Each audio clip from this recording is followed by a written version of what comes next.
Salut à tous et bienvenue à Pittsburgh en Pennsylvanie pour la dernière levée de la NHL sur l'antenne de Canal+ avant le premier grand événement de l'année. Ça sera dimanche sur l'antenne de Canal. Bien évidemment, le fameux All-Star Game qui réunit tout ce qu'il y a de mieux sur la planète hockey dans une glace. Ça sera à Denver et on aura l'occasion bien évidemment d'en parler tout au long de ce rendez-vous. Mais pour l'heure, la rencontre qui oppose deux formations de la conférence Est, deux formations de la division Atlantique, à savoir les Penguins de Pittsburgh qui accueillent ce soir les Flyers de Philadelphie. Les Penguins de Pittsburgh, Stéphane Clou qui, grâce au fameux numéro 66, à savoir Mario Lemieux, réalise un retour assez intéressant. Oui, on l'a vu, et surtout sur les 5 derniers matchs. On reste sur 4 victoires d'affilée. Et le retour de Mario qui continue dans ses statistiques incroyables, dans la mesure où sur 15 matchs joués, il a 31 points, donc toujours plus de 2 points de moyenne par match. Ouais, c'est une statistique assez impressionnante proposée par Mario Lemieux, qui a du reste été nommé capitaine de l'équipe nord-américaine pour le prochain All-Star Game. C'est pas vraiment une surprise.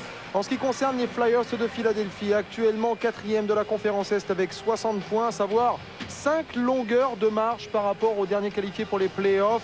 Dans cette conférence Est, les Flyers de Philadelphie qui naviguent bien depuis le début de la saison régulière, Stéphane. Oui, on a eu des petits passages à vide. C'est vrai qu'on a un super gardien. Les hommes en forme de cette équipe, c'est Chesmanek. Et on l'a vu, une ligne des joueurs qui tournent bien, parce qu'on a tout de même l'absence depuis 24 matchs de John Leclerc, tout à fait, qui a raté donc 23 matchs sur blessure. On ne sait pas quand est-ce qu'il reviendra jouer. Et il y a des joueurs qui sont imposés, comme Simon Gagné. Bon, bien sûr, on connaissait Keith Primo. Et c'est important d'avoir un effectif important de joueurs pour pouvoir répondre. Mais à noter tout de même, c'est la première fois depuis de nombreuses saisons qu'on ne trouve pas un joueur classé dans le top 20 des scoreurs du côté des Flyers.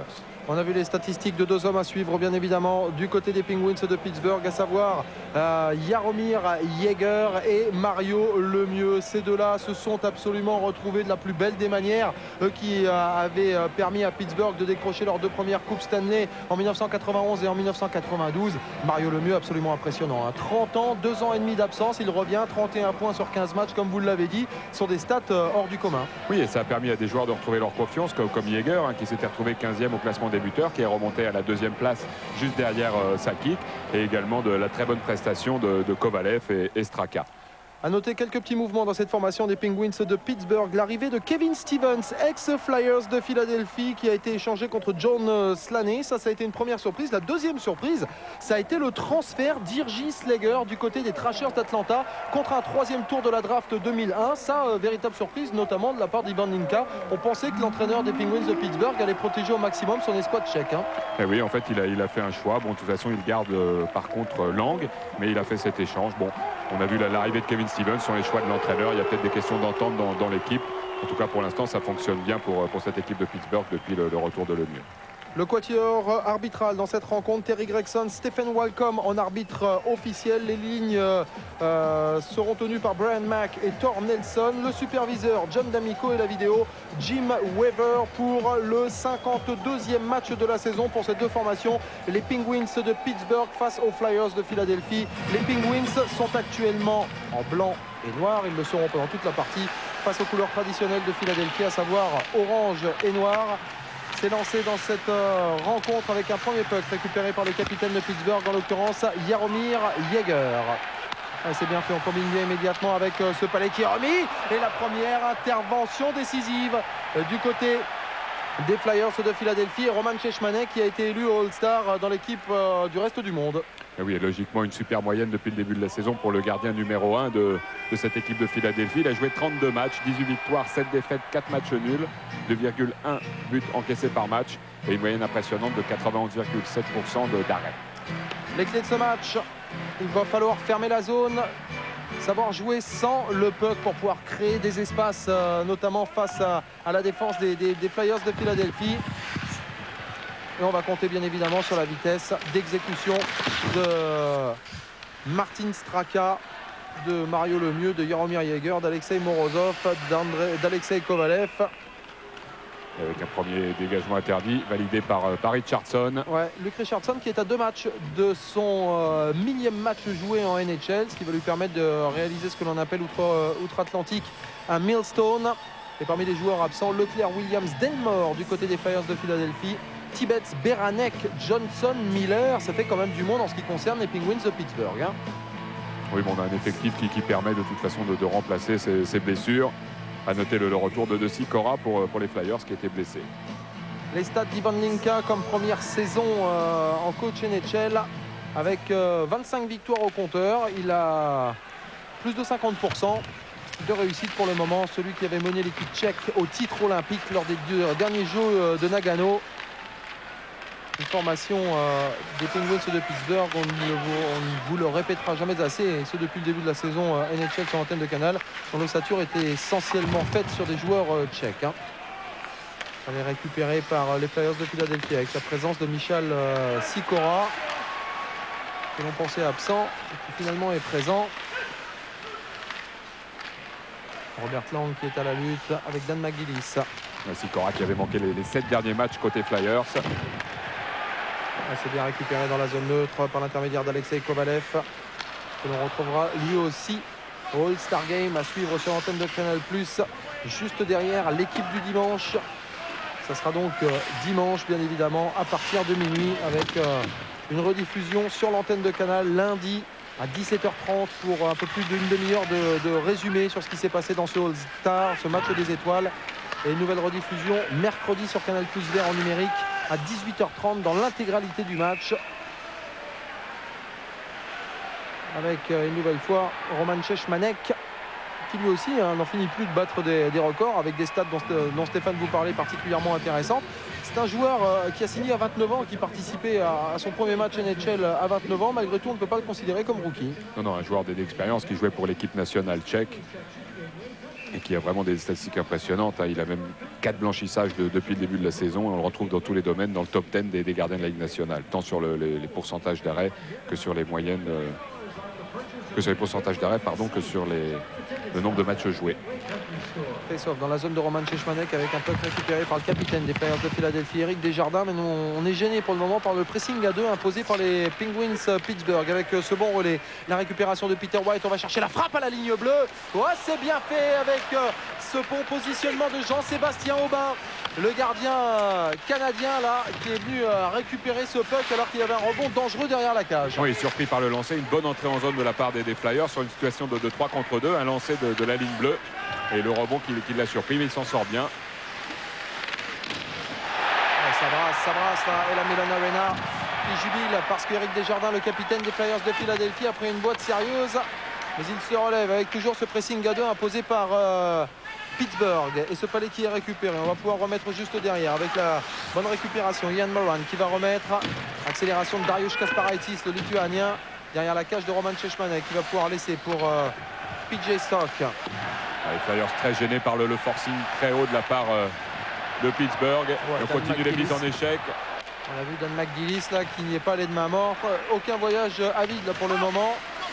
À coup sûr, Terry Gregson et Stephen Walcom, les deux arbitres principaux dans cette rencontre, ne vont pas tarder à sortir le sifflet pour quelques minutes de pénalité, parce qu'il va falloir calmer ce beau monde alors qu'il y a un dégagement interdit qui a été validé par Pittsburgh. Ça va permettre aux hommes d'Ivan Linka de repartir en zone offensive.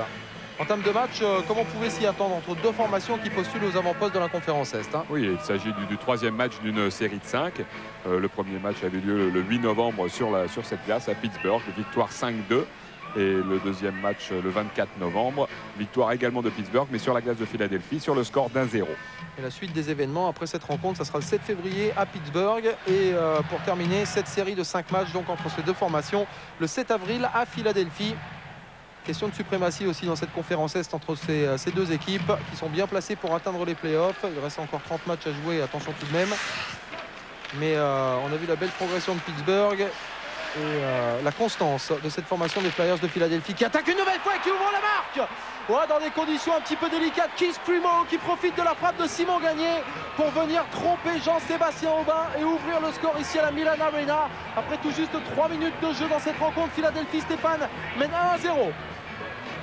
Et sur un bon travail, alors qu'il y a une explication qui continue, là c'est son 21e but, on le voit marqué à 3 minutes 16 par Keith Primo.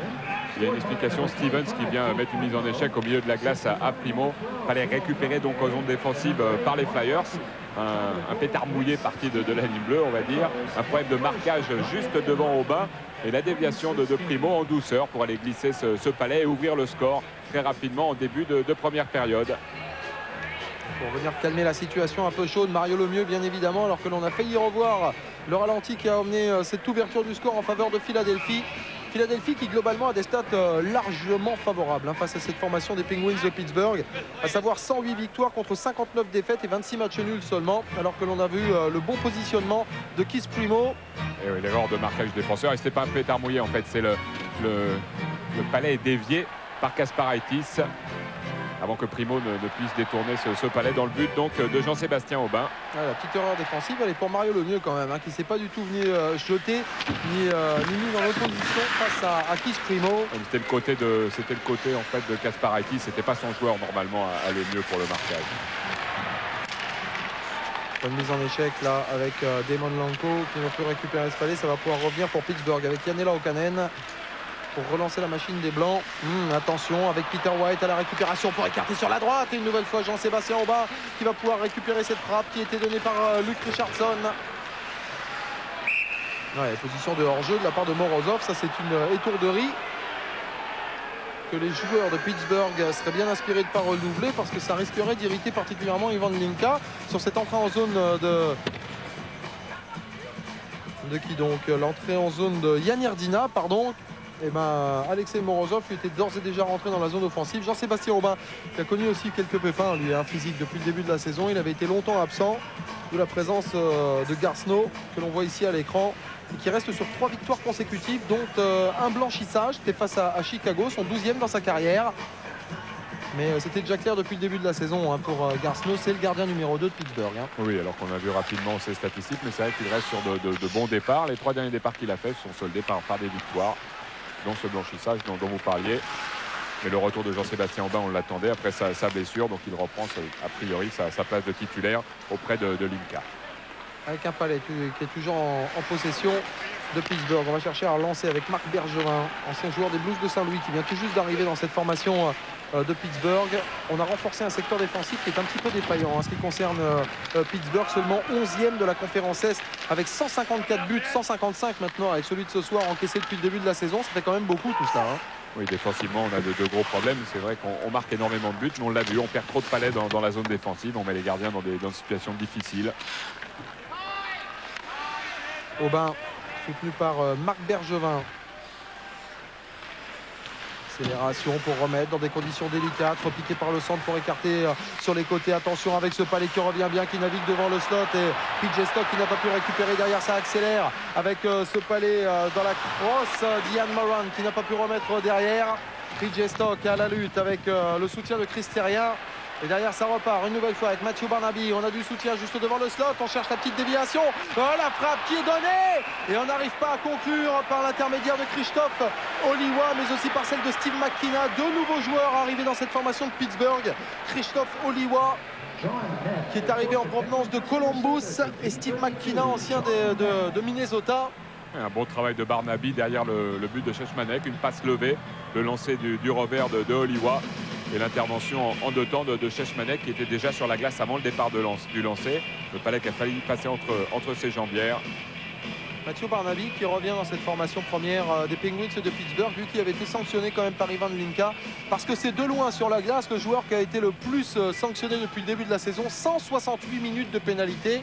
Avec Ty Domi des Maple Leafs de Toronto, c'est pas loin d'être un record dans cette NHL, et ça n'a pas du tout plu à Ivan Linka qui lui a demandé d'arrêter de jouer quasi systématiquement son rôle de provocateur. C'est vrai, Stéphane, que des fois ça sert dans une équipe pour briser un petit peu un rythme, mais là c'est pas forcément ce dont a besoin Pittsburgh. Oui, Alexei, trop de pénalités, surtout en zone offensive, pénalise énormément l'équipe. Si on joue trop souvent à 5 contre 4, même si on prend pas de but, l'équipe se fatigue, et c'est vrai que 168 minutes de pénalité, c'est énorme. C'est plus du double de Kasparaitis qui prend déjà également lui beaucoup de pénalités. Donc le sanctionné était logique. Dans le système, on sait que le jeu tchèque souvent est basé sur beaucoup de mouvements, beaucoup de passes, et pas vers les pénalités. Éviter de prendre des fautes et d'être sanctionné inutilement. Un match spécial pour cet homme, Kevin Stevens. Il effectue son 8e match sous les couleurs de Pittsburgh. Les 23 premiers matchs de la saison régulière ont été effectués sous les couleurs des Flyers de Philadelphie. Kevin Stevens qui lui est venu apporter du soutien de leur rôle des attaquants qui ont de bonnes dispositions défensives aussi pour venir créer ces brèches justement. Gros gabarit Kevin Stevens.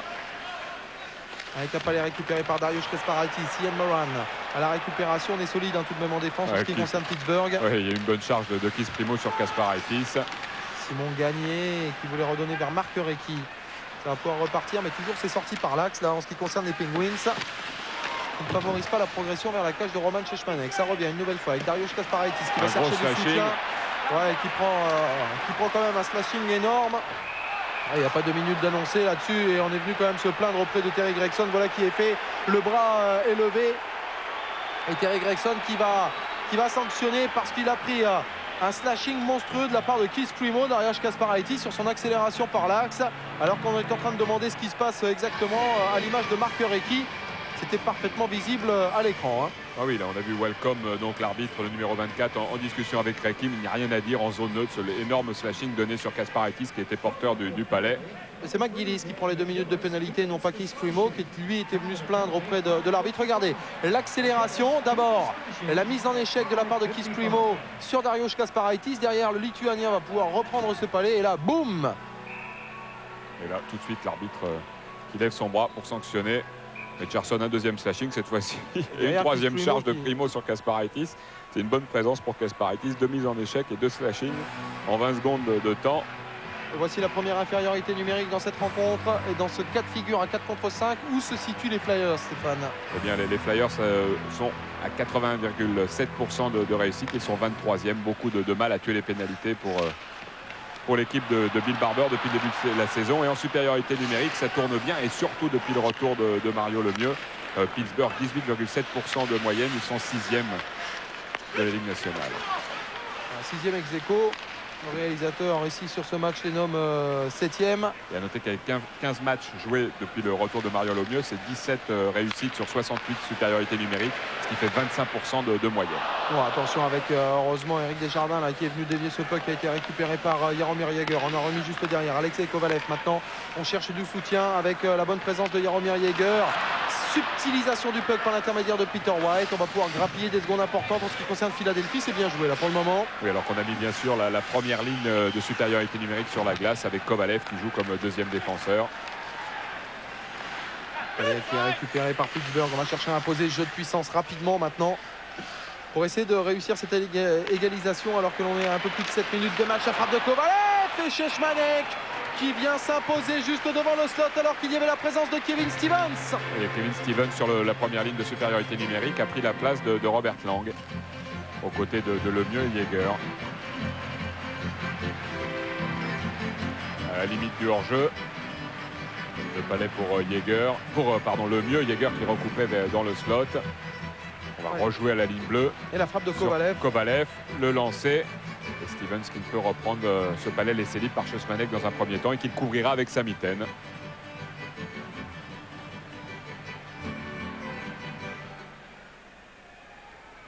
Face-off, remise en jeu dans la zone des Flyers de Philadelphie, réduit à 4 contre 5 après la pénalité cotée par Dan McGillis pour un slashing sévère sur Dariusz Kasparaitis. On renvoie un joueur, en l'occurrence Keith Primo, un petit peu trop nerveux sur cette remise en jeu pour en appeler un autre. Ouais, Primo qui était face à Lemieux. Avec une bonne remise propre de la part de Mario Lemieux. Kovalev avec Jaromir Jagr. Tout le monde est en place juste devant le slot et notamment au deuxième poteau la présence de Mario Lemieux. Attention avec cette erreur de la part de Martin Straka. Ouais, passe difficile à récupérer de la part de Jagr pour Straka. On revient rapidement en zone par Jagr. Ouais, avec Jaromir Jagr qui va trouver du soutien. On a bien remis en ce qui concerne Alexei Kovalev et Straka qui est en retrait pour récupérer ce palais dans la zone neutre. Il faut repartir de l'avant. Kovalev avec ce palais d'infiltration. On écarte bien sur la gauche maintenant avec le superbe volant devant Cechmanek et Jaromir Jagr qui ne s'impose pas face à son compatriote et le but. Mario Lemieux pour l'égalisation 1 partout en supériorité numérique.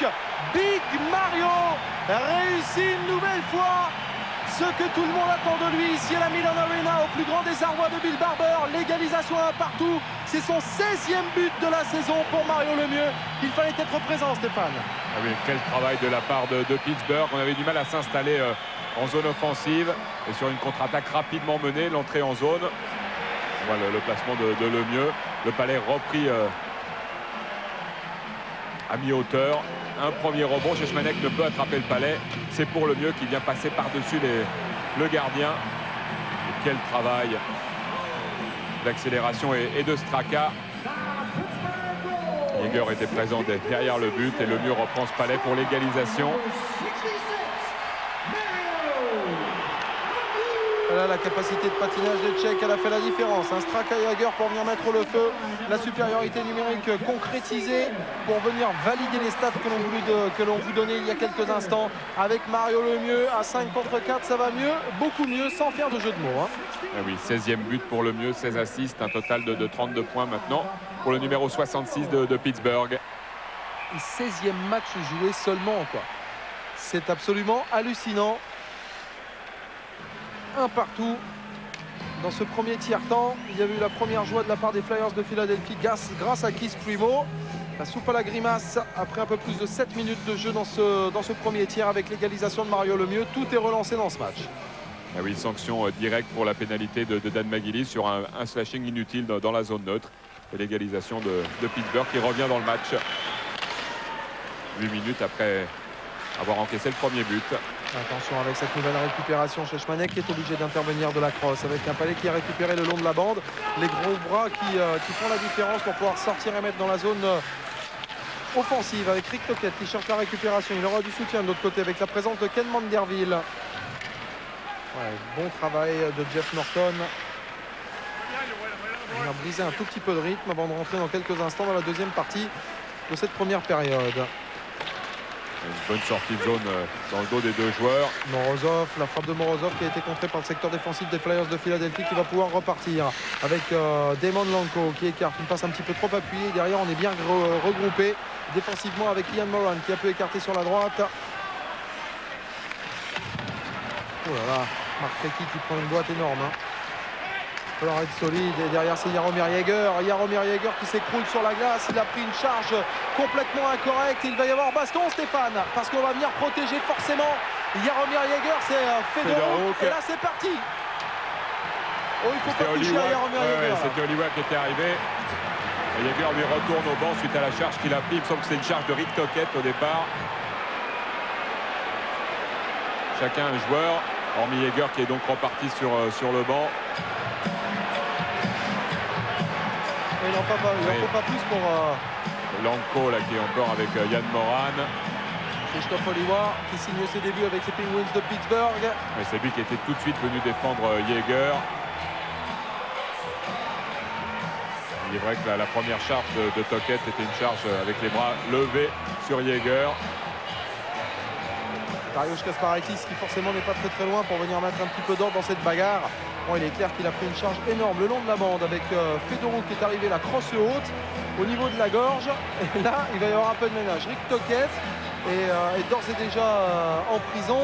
Il y a aussi la présence de Chris McAllister. Alors revoyons cela et regardez comme ça va mal. Boum. Voilà, la première charge. Jagr regarde sur la glace. C'est pas une charge en fait de Tocchet, mais de Fedoruk. Et c'est là que Oliwa fera le tour de la glace directement et va se précipiter sur Fedoruk. Tocchet arrivera par la suite. L'explication, et l'on voit en haut de l'écran Jagr qui repart vers le banc, bien sonné par la charge qu'il a encaissée le long de la balustrade. Et Tocchet, lui, qui vient sur Kasparaitis. Et là, il va bien la prendre. Oh. Il n'a pas les bras vraiment levés. Il le prend sur l'épaule, mais grosse charge. En tout cas, on le voit beaucoup mieux sur cette caméra placée de l'autre côté. Et on est venu rechercher il y a un joueur qui est carrément expulsé en ce qui concerne les Flyers de Philadelphie, Todd Fedoruk. Fedoruk qui a pris, semble-t-il, un bon coup sous son œil droit.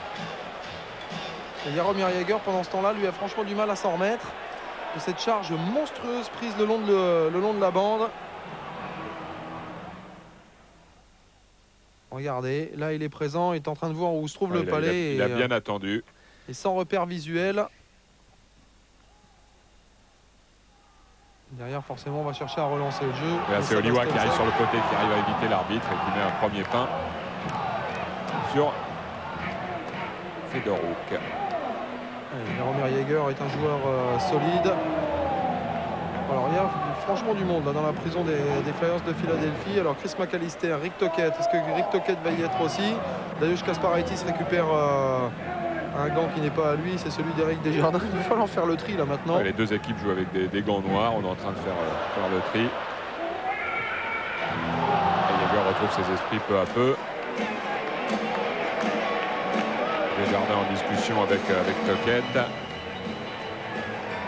Et encore sous un angle différent. Bon. Qu'est-ce qu'il a mangé là?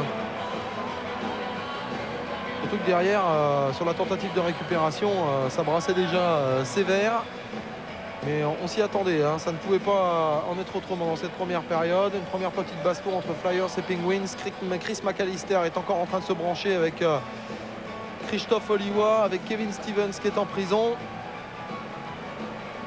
En fait, ça va se solder par un 2-2-1 manifestement, pendant que l'assistant capitaine des Penguins et le capitaine des Flyers, en l'occurrence Éric Desjardins, sont en grande discussion avec Terry Gregson pour savoir ce qu'il en est. Bill Barber, lui, n'est pas tout à fait d'accord. Rick Tocchet, il va prendre quelque chose aussi, Rick Tocchet, parce qu'il est venu se mêler à la bagarre. Et Bill Barber, le moins qu'on puisse dire, c'est qu'il n'ira pas dîner avec ni Terry Gregson ni Stephen Walcom sur ce coup-là, hein.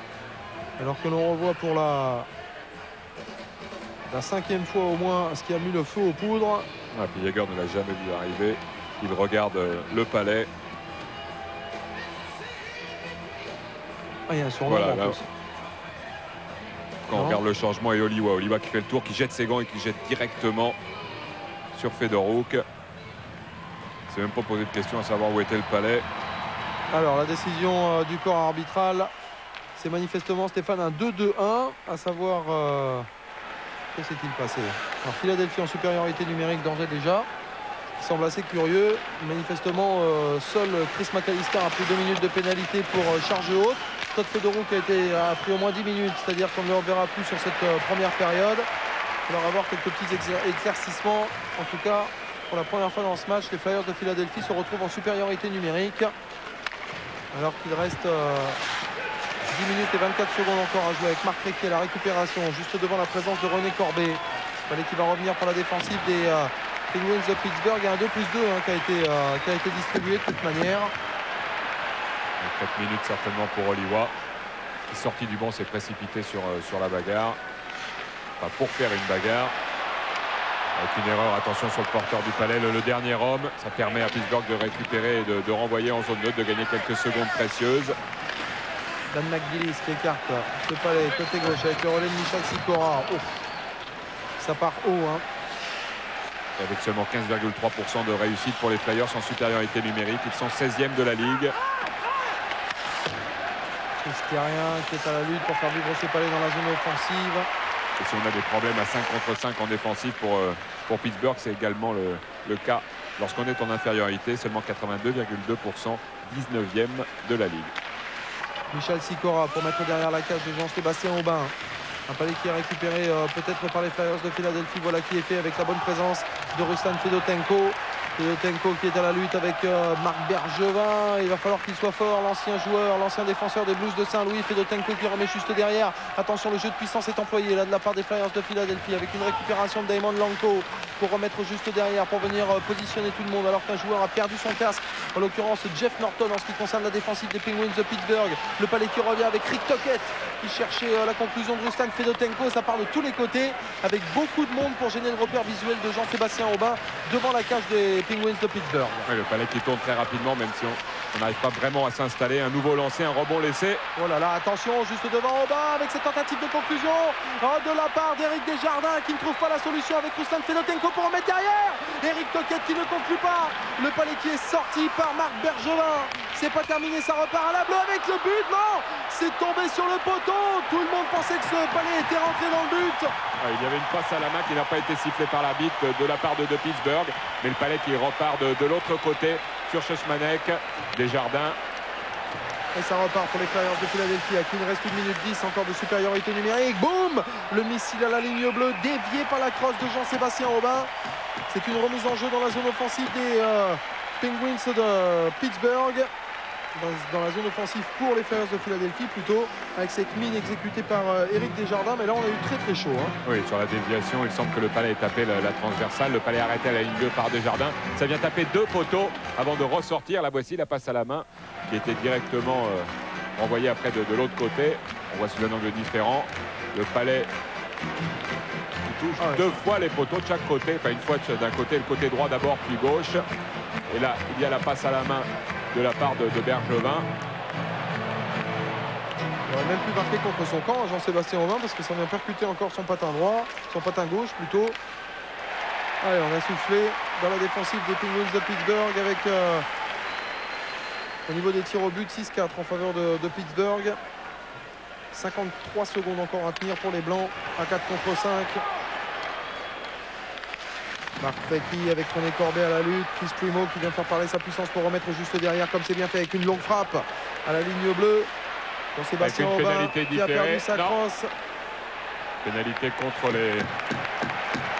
les Flyers.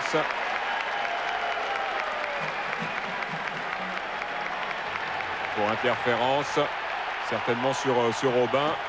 Nouvelle explication entre les joueurs. Aubin qui a voulu s'avancer sur le lancer parti de la ligne bleue, un lancer qui était à nouveau de Desjardins. Chris Primo qui nous semble bien nerveux depuis le début de cette rencontre.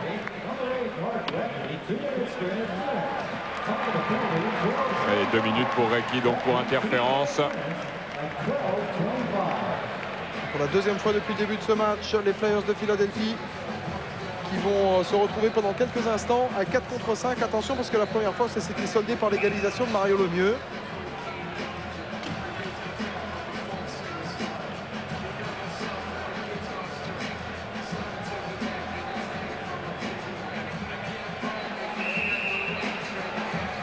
Il n'y a pas faute de la part de Recchi sur Aubin. Sur cette action, il a perdu sa crosse. Il revient, il doit repiquer vers le but pour une déviation. Il ne fait absolument rien.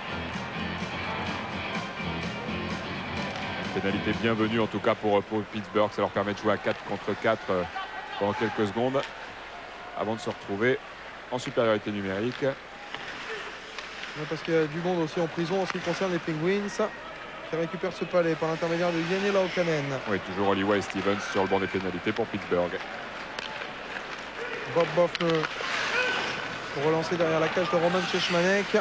René Corbet qui était à la lutte avec Dan McGillis, Yann Irdina pour remettre. Attention avec la bonne récupération, Bob Boffner pour la frappe dans le gant gauche de Roman Cechmanek.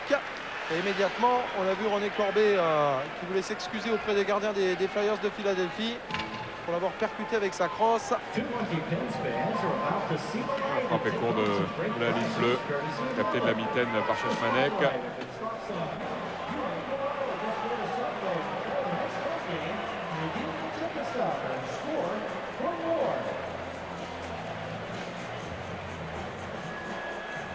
Roman Cechmanek était dans la cage le 24 novembre dernier à l'occasion de la défaite sur sa propre glace des Flyers de Philadelphie. Défaite qui avait mis fin à une série de 6 victoires pour le gardien des Flyers. Peter White, c'est bien fait ça de la part de Peter White avec le but énorme de Jody Hull. Oh, Jody Hull qui redonne l'avantage aux Flyers de Philadelphie sur un mouvement technique absolument superbe initié à la base par Peter White, Stéphane. Une sortie de zone rapide pour les Flyers. On se retrouve en situation de 3 contre 2. Une passe sur le côté droit. L'accélération de Jody Hull qui réussit à recouper vers le but de Jean-Sébastien Aubin. On revoit cette mise au jeu gagnée en zone neutre. La sortie de zone rapide, c'est Desjardins. Une passe du revers. On se retrouve à 2 contre 2. L'accélération. Il prend le meilleur sur le défenseur et glisse le palais entre les jambières de Aubin d'un petit lancer du revers. Et l'avantage à nouveau pour Philadelphie, 2-1. Avec Pittsburgh qui se retrouve maintenant pour un peu plus d'une minute en supériorité numérique, 5 contre 4. Ouais, et Kovalev qui a bien fallu réussir l'égalisation à 2 partout avec un palais récupéré par Éric Desjardins. Ouais, c'est toujours vivant dans la zone offensive, pas pour longtemps. Changement de ligne pour les Flyers de Philadelphie. C'est un but marqué en infériorité numérique par Jody Hull. Annoncé par le speaker en tant que tel en tout cas. Jaromir Jagr pour remettre juste devant le slot avec une première frappe, une deuxième frappe. Le palais qui est récupéré par Mario Lemieux et Kevin Stevens qui n'arrive pas à conclure devant le slot. Quel boulot une nouvelle fois de la part de Roman Cechmanek. Oui, un rebond laissé, le premier lancé de Jagr, une deuxième fois par Lemieux. Et Cechmanek qui prend encore le meilleur sur les deux.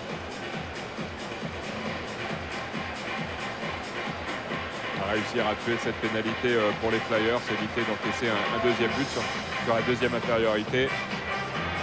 Ouais, le bon positionnement de Lemieux. Il est seul. Ce qui est quand même assez surprenant de la part de la défensive des Flyers, c'est qu'on connaît le système de jeu finalement en supériorité numérique de la part des Penguins de Pittsburgh, mais on laisse quasiment systématiquement toujours seul au deuxième poteau Mario Lemieux avec son numéro 66. Ouais, le problème c'est qu'on joue assez large, il se met dans le rond-point d'engagement, il avance au fur et à mesure. Sinon de l'autre côté on a également Jaeger, donc on est bien obligé de laisser à un moment donné un des deux joueurs libres. Sinon on se retrouve à jouer à 4 contre 3. Et moins de 20 secondes encore à 5 contre 4 pour Pittsburgh, pour essayer de refaire ce retard d'un but, ce déficit là, à quasiment 5 minutes de la fin de ce premier tiers-temps. Allez, qui a récupéré Kevin Stevens, la frappe, c'est bien généré là de la part de Roman Cechmanek en ayant fermé ses jambes au bon moment. Éric Desjardins, Kevin Stevens pour remettre, et la petite déviation de Jaromir Jaeger qui ne pose pas trop de problèmes à Roman Cechmanek. Grande discussion sur le banc avec Bill Barber, les Flyers de Philadelphie qui à 5 minutes et 33 secondes de la fin de cette première période mène toujours 2 buts à 1.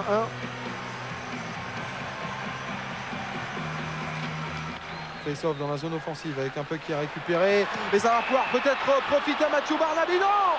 Et Luke Richardson qui a mis un coup et derrière sa brasse. Christophe Oliwa qui est là avec Chris McAllister. Ces deux-là s'étaient branchés lorsqu'ils étaient en prison. Et on y va. Oh là là, c'est parti de tous les côtés là, Steph. On a décroché le chrono pour le deuxième round. Alors McKinnon est là aussi. Avec Richardson. Il n'y a pas de quoi s'endormir dans cette partie.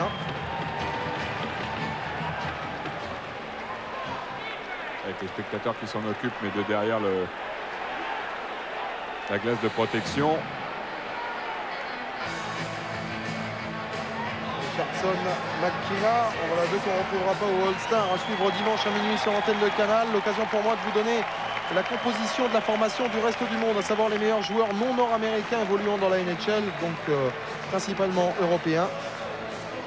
Dans les buts, à sec, Roman Cechmanek, Evgeny Nabokov, deux Tchèques, un Russe. En défense, Niklas Lidström, Sandy Sozolin, Sergei Gonchar, Yanneni Nima, Teppo Numinen et Marcus Ragnarsson. Et en attaque, Peter Forsberg qui sera capitaine, Jaromir Jaeger, Pavel Bourré, Radek Bonk, Sergei Fedorov, Marian Hossa, Alexei Kovalev, Frédéric Modin, Alexander Mogilny, Marcus Naslund, Zygmunt Palffy et Mats Sundin.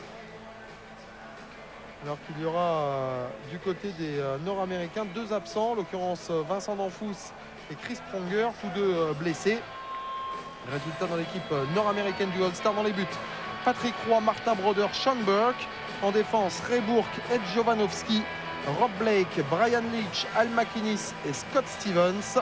Et en attaque, Joey Sakic, Théoren Fleury, Paul Carrea, Jason Allison, Tony Amonte, Donald Odette, Simon Gagné, Bill Guérin, Brett Hull, Mario Lemieux, le capitaine de la formation nord-américaine au All-Star, Luc Robitaille et Doug Waite.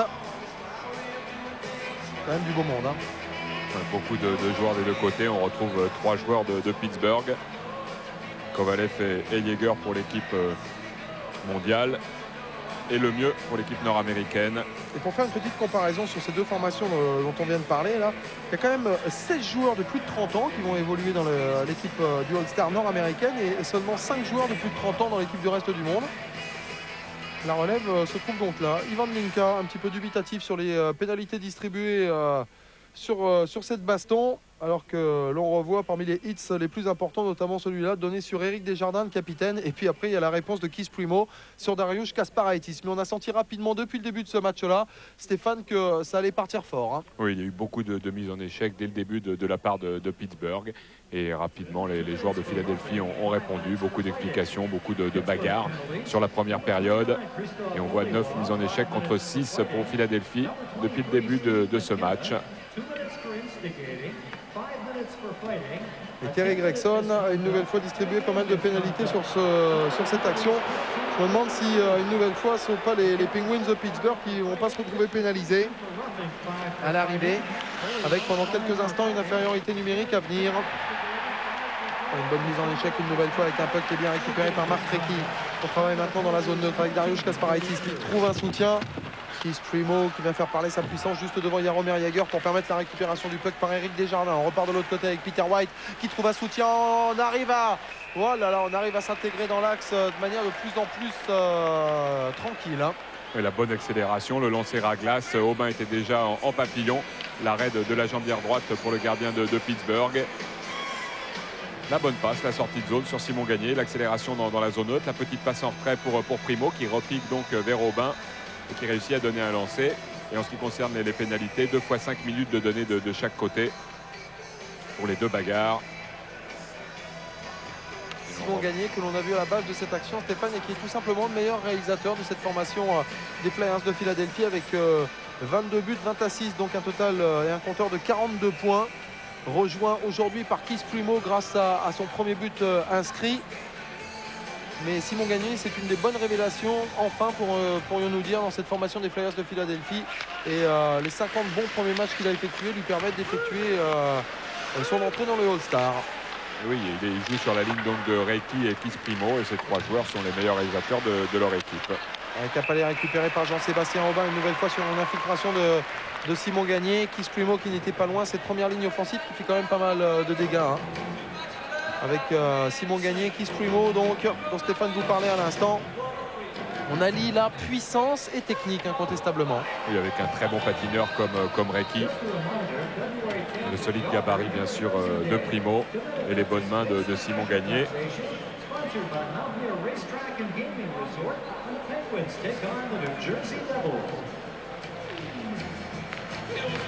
Allez, pour Dan McGillis, moins de 5 minutes encore à jouer dans cette première période. Yannick Laukkanen pour essayer de faire sortir ce palais qui va revenir. Robert Lang. C'est un peu court là, la récupération. On écarte sur la gauche avec Gagné justement qui a pris une boîte. Yannick Laukkanen, le défenseur finlandais de Pittsburgh qui évite lui la mise en échec le long de la bande.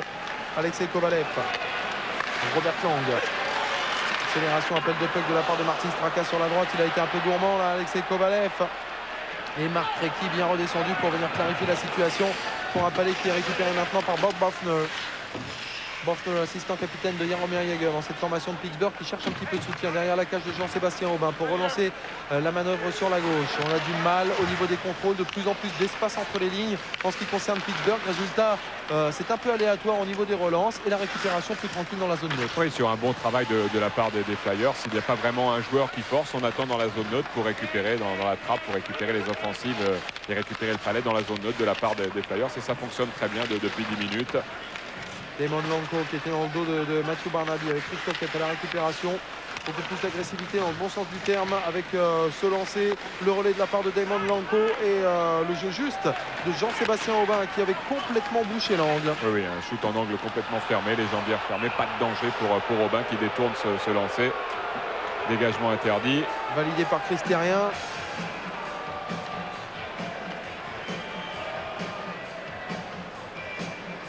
Damon Lanko qui lui aussi est en train de prendre une véritable dimension dans cette saison régulière 2000-2001. C'est son 211e match consécutif joué. C'est le 8e pour le moment dans les palmarès de la NHL à ce niveau-là. Damon Lanko, 10 buts, 27 assists, un compteur de 37 points. Lui qui il y a 2-3 saisons était plutôt ce que l'on considérait un joueur d'appoint, un joueur de 3e ligne, hein, Stéphane. Oui, qui effectue un très gros travail. En plus d'être très solide, hein, c'est l'Ironman ce soir donc sur la glace. Il fait beaucoup de travail toujours défensif, mais réussit de bonnes choses avec 37 points. C'est le 4e réalisateur de son équipe. 10 buts marqués, 27 assistances. Ken Manderville à la récupération pour trouver du soutien juste derrière avec la présence de Paul Ranheim où l'on cherchait la reprise. C'est bien fait ça de la part de Dan McGillis. La frappe de Dan McGillis qui a été contrée. Attention à ce rebond laissé par Jean-Sébastien Aubin. Heureusement qu'il y a le repli de Dariusz Kasparaitis qui va pouvoir trouver Mario Lemieux. Bonne entrée en zone de la part de Mario Lemieux. Oh, quelle passe lumineuse! Et au deuxième poteau, Kevin Stevens qui n'arrive pas à récupérer ce caviar d'Alexei Morozov. Super passe levée dans l'entrée en zone de la part de Lemieux, l'accélération. Et Keith Primo derrière qui vient frapper directement sur Jean-Sébastien Aubin. Kevin Stevens, oh il doit s'en vouloir à 2 minutes 30 de la fin de ce premier tiers de ne pas avoir concrétisé cette action énorme menée à la base grâce au jeu coulé de Mario Lemieux qui était venu s'infiltrer comme une fleur là dans la défense des Flyers. Oui, mais faire attention également, penser au repli défensif. On a vu tout de suite la contre-attaque et à nouveau le but pour Primo sur ce palais laissé libre. devant Aubin. On le sentait venir, hein, Stéphane, sur une accélération côté gauche de la part de Marc Recchi. La frappe en pivot de la part de Recchi, derrière le rebond qui est présent. Et Keith Primeau qui vient s'infiltrer juste devant le slot pour venir conclure. Les Flyers de Philadelphie mènent maintenant 3-1 sur cette glace de Pittsburgh. Il va falloir commencer à se remotiver rapidement. Hein. Oui, on l'avait dit, se replier rapidement lorsqu'on fait une contre-attaque. Il y a eu une première occasion de Primeau. Un lancé, c'était sur l'action précédente. L'arrêt de Aubin. Et cette fois-ci, le Palais laissé libre. Pourtant, il y a 3 joueurs présents pour Pittsburgh. Et malgré Straka qui était sur Primeau, il réussit à reprendre ce Palais et donner un avantage de 2 buts maintenant pour Philadelphie qui mène 3-1 à un petit peu plus de 2 minutes de la fin de cette première période. Le break réalisé à quelques instants de la fin de cette première période. C'est un coup dur pour les Penguins de Pittsburgh. 22e but de la saison pour Keith Primeau et une nouvelle fois la première ligne offensive des Flyers de Philadelphie qui a fait mal. Avec bien évidemment des assistances attribuées sur ce coup-là à Marc Recchi et Simon Gagné qui augmentent allègrement leur compteur. Oui, il y a déjà un doublé donc dans ce match pour Primeau. Robert Lang qui place derrière la cage de Roman Cechmanek, tranquille à la crosse pour remettre sur le côté. Attention, il y a des espaces, mais toujours des joueurs de Philadelphie avec beaucoup plus d'abnégation pour venir récupérer ce palais. Ça va revenir dans la crosse là, de Jeff Norton pour chercher un peu de soutien, celui de Yann Erzina peut-être, avec le pressing avant imposé par Jody Hull, l'homme du deuxième but des Flyers de Philadelphie.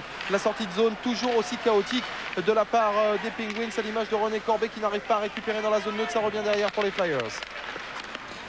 Palais qui est récupéré maintenant par l'intermédiaire de Michel Sikora. Directement sur Marc Bergerin, on écarte sur la gauche, la dernière minute maintenant de jeu dans cette première période. Michel Sikora qui a sorti. Fallait qu'il est récupéré par Jeff Norton.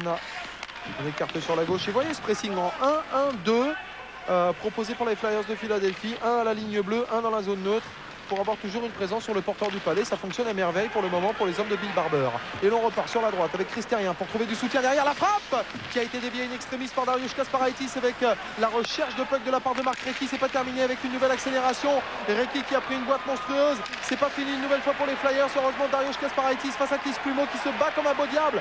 Mais c'est toujours dans la crosse des oranges mécaniques là pour le moment cette rondelle. Simon Gagné à la lutte avec Dariusz Kasparaitis. Il devait y avoir quelques étincelles au moment de la fin de cette première période, Stéphane, parce qu'on sent de l'électricité dans l'air. Vexés qu'ils sont, les Penguins de Pittsburgh, d'avoir encaissé ce break à 2 minutes de la fin de ce premier tiers. Oui, mais on l'a vu, à nouveau une situation de 3 contre 2 pour les Flyers. Un problème sur le repli défensif. Les 2 défenseurs souvent laissés seuls. Regardez les bonnes stats de Keith Primeau dans le mois de janvier en 13 matchs joués, 11 buts, 9 assists, un total de 20 points sur Keith Primeau, sur un compteur de 43 maintenant.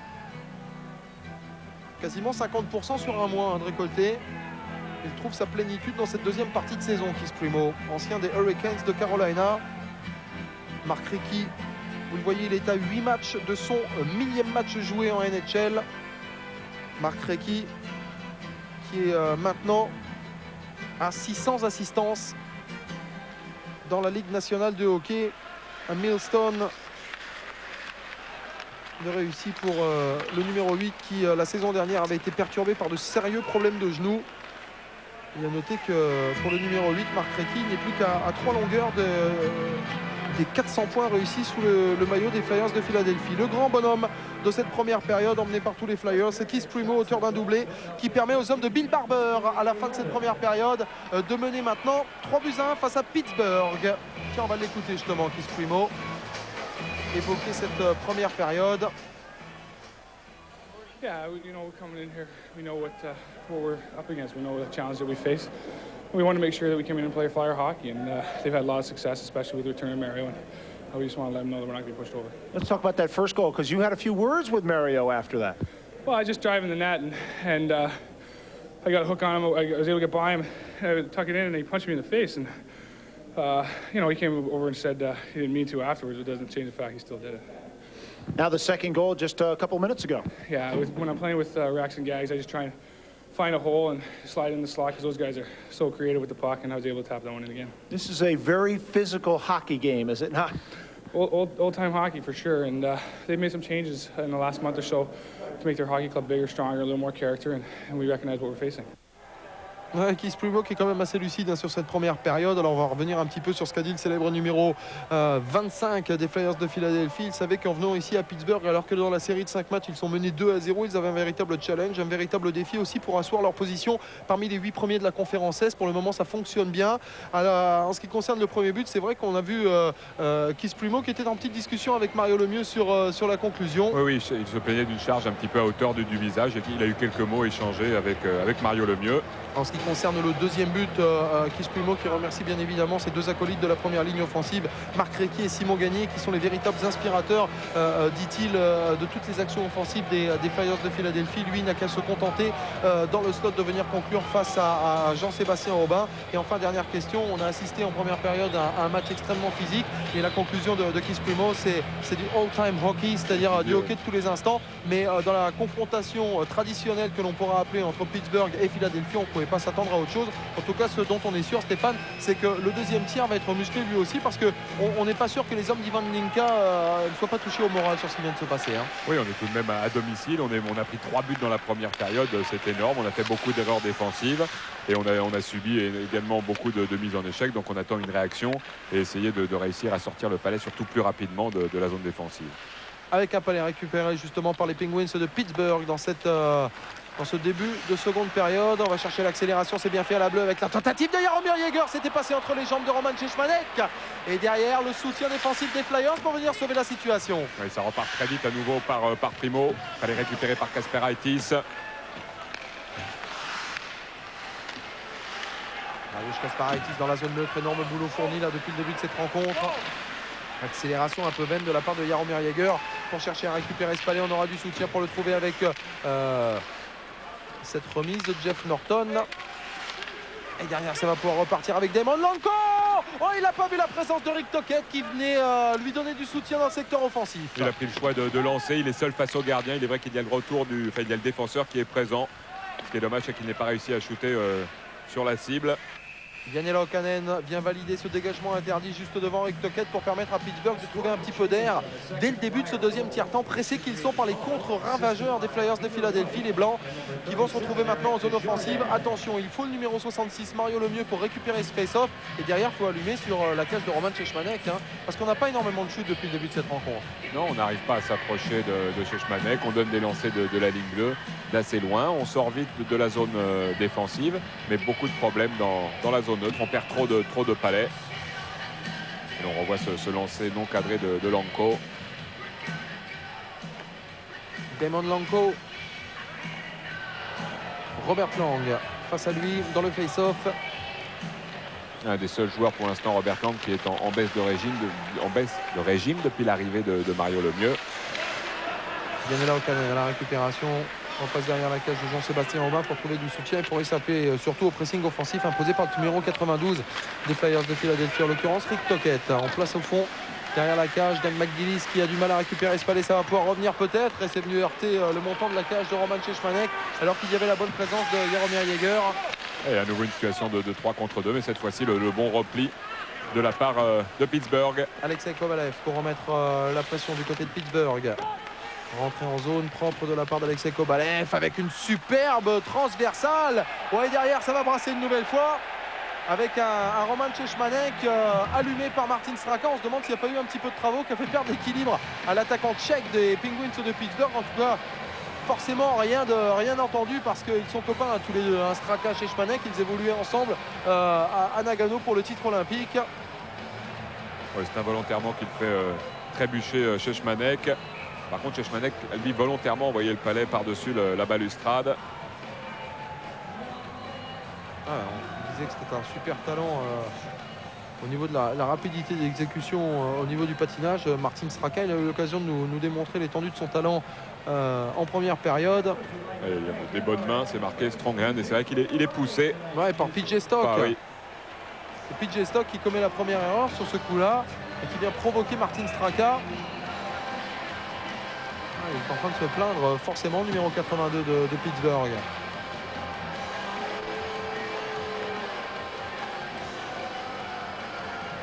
PJ Stock, provocateur. On n'en restera pas là. Au niveau des bourre-pifs, on ne va pas en rester là. C'est quasiment une certitude. Et Ardina qui était face à White pour la mise au jeu. C'est Recchi qui prend lieu et place. Et Corbet pour Pittsburgh. Allez, face-off important là. Ce début de deuxième tiers-temps pour les Penguins de Pittsburgh qui ont concédé le break à 2 minutes de la fin du premier tiers-temps. Ruslan Fedotenko qui a pris une boîte avec le palais qui est récupéré par Jeff Norton. Yann Irdina va attendre ce puck pour pouvoir relancer la machine. Norton qui conserve une nouvelle fois cette rondelle pour remettre dans la zone neutre avec Yann Irdina pour placer derrière la cage de Roman Cechmanek avec un pressing offensif imposé par Pittsburgh mais qui ne paye pas pour le moment. Voilà la bonne récupération dans la zone neutre avec Jeff Norton. Ils sont gênés incontestablement par ce double pressing offensif, un double rideau. Peter White et Ruslan Fedotenko que l'on a vu. Attention à René Cordet en position de hors-jeu. Il avait 2 mètres d'avance sur Desjardins. Et René Cordet qui est en train de se brancher avec Éric Desjardins. Ouais, logiquement, il lui dit qu'est-ce que tu viens faire là, ça sert à rien. T'as entendu, ça avait sifflé.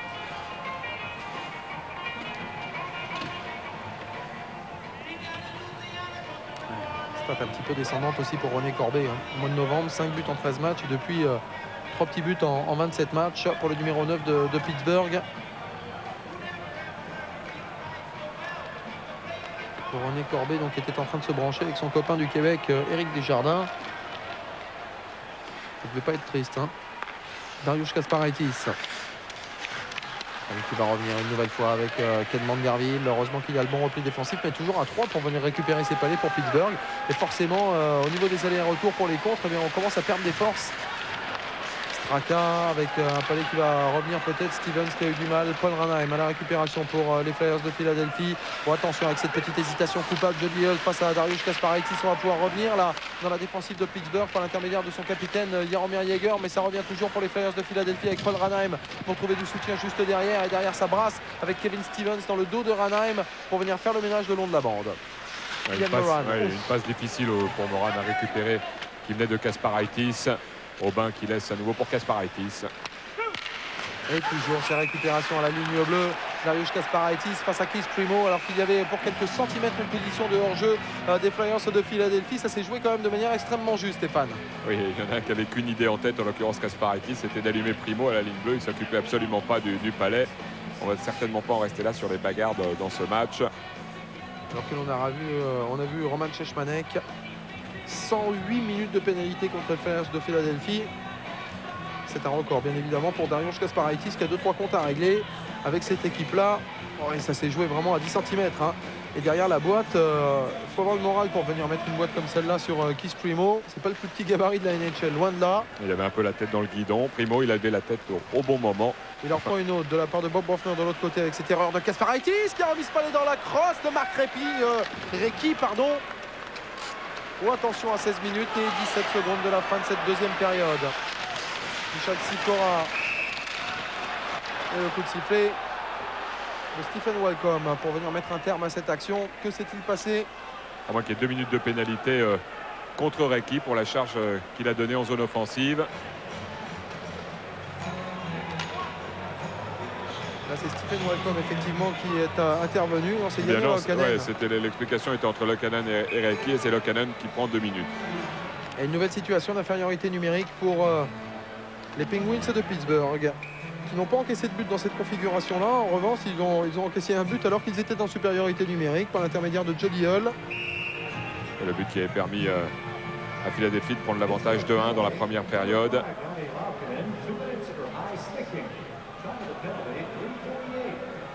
Crosse haute, sifflé contre Janne Laukkanen. Et la remise en jeu avec d'un côté Keith Primeau, de l'autre côté Yann Irdina, numéro 38 des Blancs. Et ça revient pour les Flyers de Philadelphie.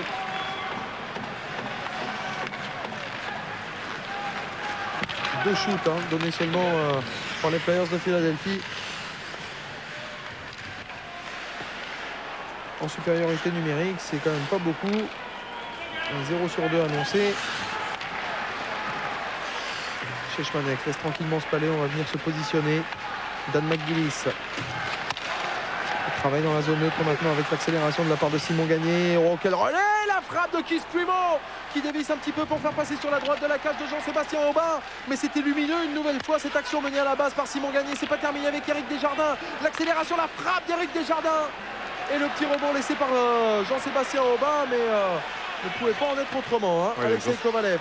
Jean-Sébastien Aubac s'est très bien avancé sur le lancer, se met en papillon avant le départ du shoot. Et l'arrêt de l'épaule. Et comme il s'en tire bien, Alexei Kovalev avec ce palais qui est donné sur la droite. L'accélération maintenant de la part des Penguins de Pittsburgh, mais le bon repli défensif de la part de Philadelphie. Damon Lanko. 50 secondes encore en supériorité numérique pour les Flyers de Philadelphie, conspués par tous les spectateurs présents dans la Milan Arena. Aubin laisse ce palais pour Dariusz Kasparaitis qui en oublie la rondelle. Repris qu'il a été par Damon Lanko, par Jody Hull, mais aussi par Rick Tocchet. Une rondelle qui revient par derrière et Dariusz Kasparaitis pour ressortir et grappiller des secondes importantes. Ah oui, encore 30 secondes de supériorité pour les Flyers qui n'ont pas réussi à s'installer une fois dans la zone, hormis le lancer de Desjardins. Ça revient derrière la cage d'Aubin avec la sortie de zone de la part de Dariusz Kasparaitis. Ça va pouvoir repartir pour Pittsburgh. Un contre un géré. Accélération de René Corbet dans le gant de Roman Cechmanek qui temporise. Résultat, ça sera un face-off dans la zone des Flyers de Philadelphie qui ne pourront pas valider cette supériorité numérique. C'est quasi certitude maintenant. Oui, un bon arrêt de la part de Cechmanek sur ce palais dévié par Sikora. On revoit la contre-attaque, l'accélération en zone neutre de Corbet face à Sikora. Le joueur qui tourne bien sa crosse et arrêt très difficile à effectuer pour Cechmanek. Sous un angle différent, la bonne accélération, le lancer, palais dévié, l'arrêt de la mitaine.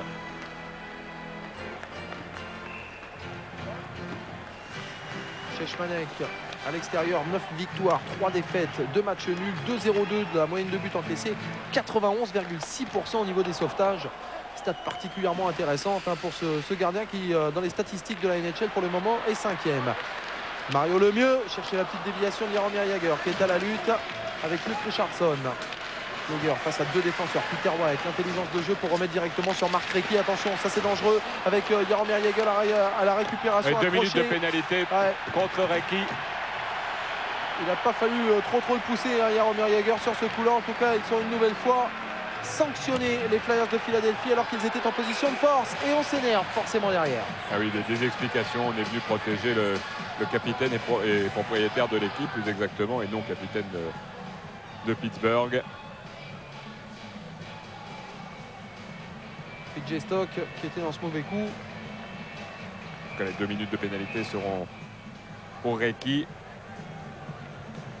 Allez, c'est l'occasion. C'est le moment ou jamais pour les Penguins de Pittsburgh de refaire leur retard de 2 buts là pour le moment dans cette rencontre. Martin Straka. De l'autre côté, avec un palais qui va revenir pour Kevin Stevens.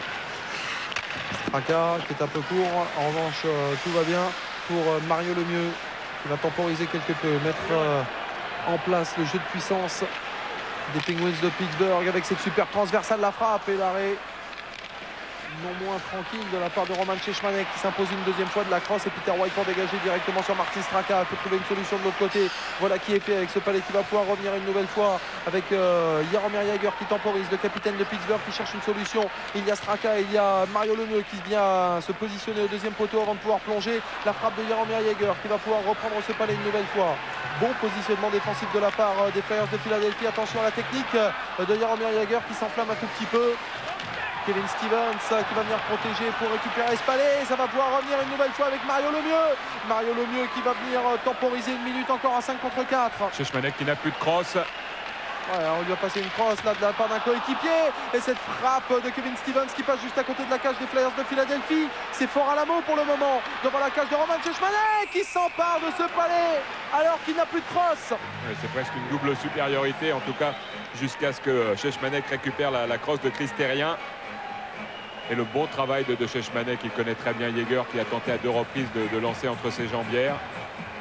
Et sur le 3e lancer, c'était Lemieux qui cherchait à nouveau une déviation de Jagr.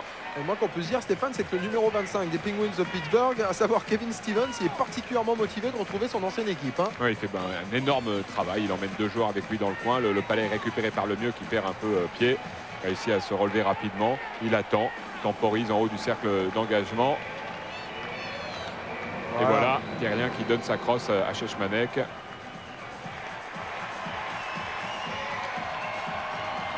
C'est là qu'il aurait fallu shooter sur le gardien.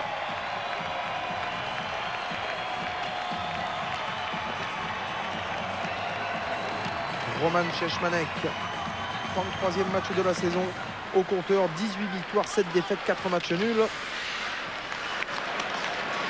Et les shoots dans cette période, on vient de les voir. Grosse domination des Penguins de Pittsburgh. Et un coup Il de n'y a pas eu sifflet un de coup de l'arbitre. sifflet, ouais, pour un de ligne là.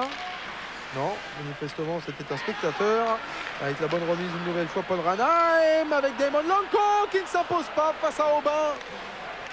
Martin Straka à la lutte avec Ken Manderville qui fait parler sa puissance. Manderville toujours à la lutte maintenant avec Alexei Kovalev. Ça va pouvoir revenir mais dans la crosse de Robert Lang qui écarte sur la gauche avec Mario Lemieux.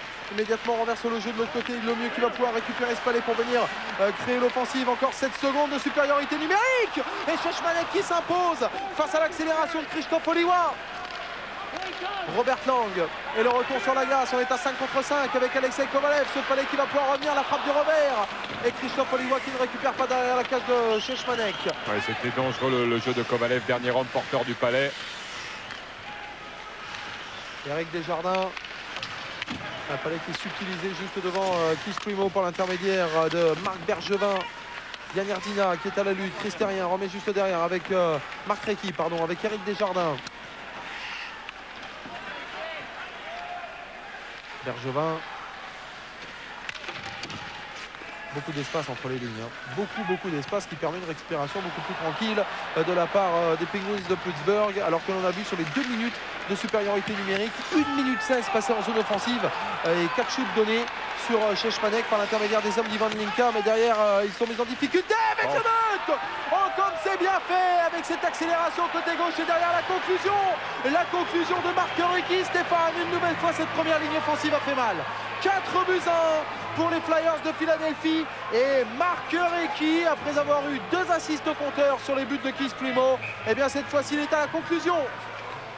Et toujours sur les mêmes erreurs de la part de Pittsburgh, des contre-attaques, un problème de repli défensif. On se retrouve toujours en situation de 3 contre 2 ou 2 contre 1.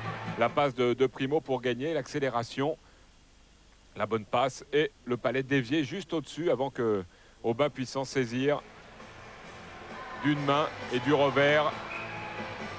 On va sous un angle différent, l'accélération, l'erreur de marquage de la part du joueur de Pittsburgh. Le gros travail de Recchi qui prend le meilleur. Sur Jeff Norton notamment. Jeff Norton. 11e but de la saison. Et vous avez vu cette statistique assez impressionnante alors que l'on a une frappe de la part de Rick Tocchet. Sur les 11 buts inscrits cette saison de Marc Recchi, 10 ont été à l'extérieur. Un joueur qui se sent bien hors de ses bases, le moins que l'on puisse dire. Ouais, Martin Straka. Il vient de se reposer 2 minutes sur le banc des pénalités. Eric Tocchet à la récupération. Il n'y a qu'une équipe sur la glace pour le moment qui procède en compte. Il s'agit des Flyers de Philadelphie. Avantage sérieux maintenant. 3 buts d'avance pour les hommes de Bill Barber face à ceux d'Ivan Linka. Pittsburgh en blanc à domicile est sérieusement malmené face à son public de la Milan Arena. Ken Manderville. Aubin qui laisse pour Dariusz Kasparaitis. On va chercher une solution. Kovalev à la récupération pour relancer le jeu offensif de Pittsburgh. Et on ne change pas un système qui fonctionne au niveau défensif. Recchi qui attendait devant Šešmanek. On est en position 1-2-2 et on récupère les palais en zone neutre. Ouais, dégagement interdit qui est validé tranquillement par Eric Desjardins. En plus de ça, il y a 2 minutes de pénalité qui sont sifflées par Terry Gregson. Ouais, pour jeu dur.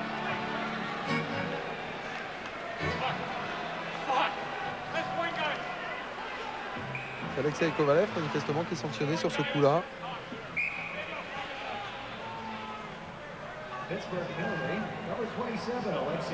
C'est vrai que sur son accélération, on aura peut-être l'occasion de le voir, mais pour faire un petit peu de ménage, il n'est pas allé de main morte, Alexei Kovalev. On revoit cela. Ouais, oui, il évite la charge de Recchi, mais les coudes hauts. Et sur Peter White, regardez. Ouais, geste inutile en zone neutre. Devant la Le table coup de de marque coude. en plus. Et 2 minutes de pénalité. Pour la 4e fois depuis le début de cette rencontre, les Penguins de Pittsburgh se retrouvent en infériorité numérique à 4 contre 5. Jeff Norton, elle est récupérée par Eric Desjardins. Nous sommes à moins de 10 minutes de la fin de cette deuxième période. C'est-à-dire qu'on a dépassé la mi-match. Et vous voyez ce score de 4 buts à 1 pour les Oranges Mécaniques. Emmené par Eric Desjardins. Christérien, la frappe de Desjardins avec la petite déviation de la part de René Corbet. Le palais qui ne revient pas dans la crosse de Rick Tocchet. Christérien à la lutte face à Dariusz Kasparaitis. On ne sait pas vraiment où se trouve cette rondelle. La voilà avec René Corbet pour venir faire la différence et relancer avec Ian Moran. Qui réussit à envoyer de l'autre côté. Cechmanek qui laisse pour Desjardins. Et avec Desjardins. Changement de ligne pour Pittsburgh.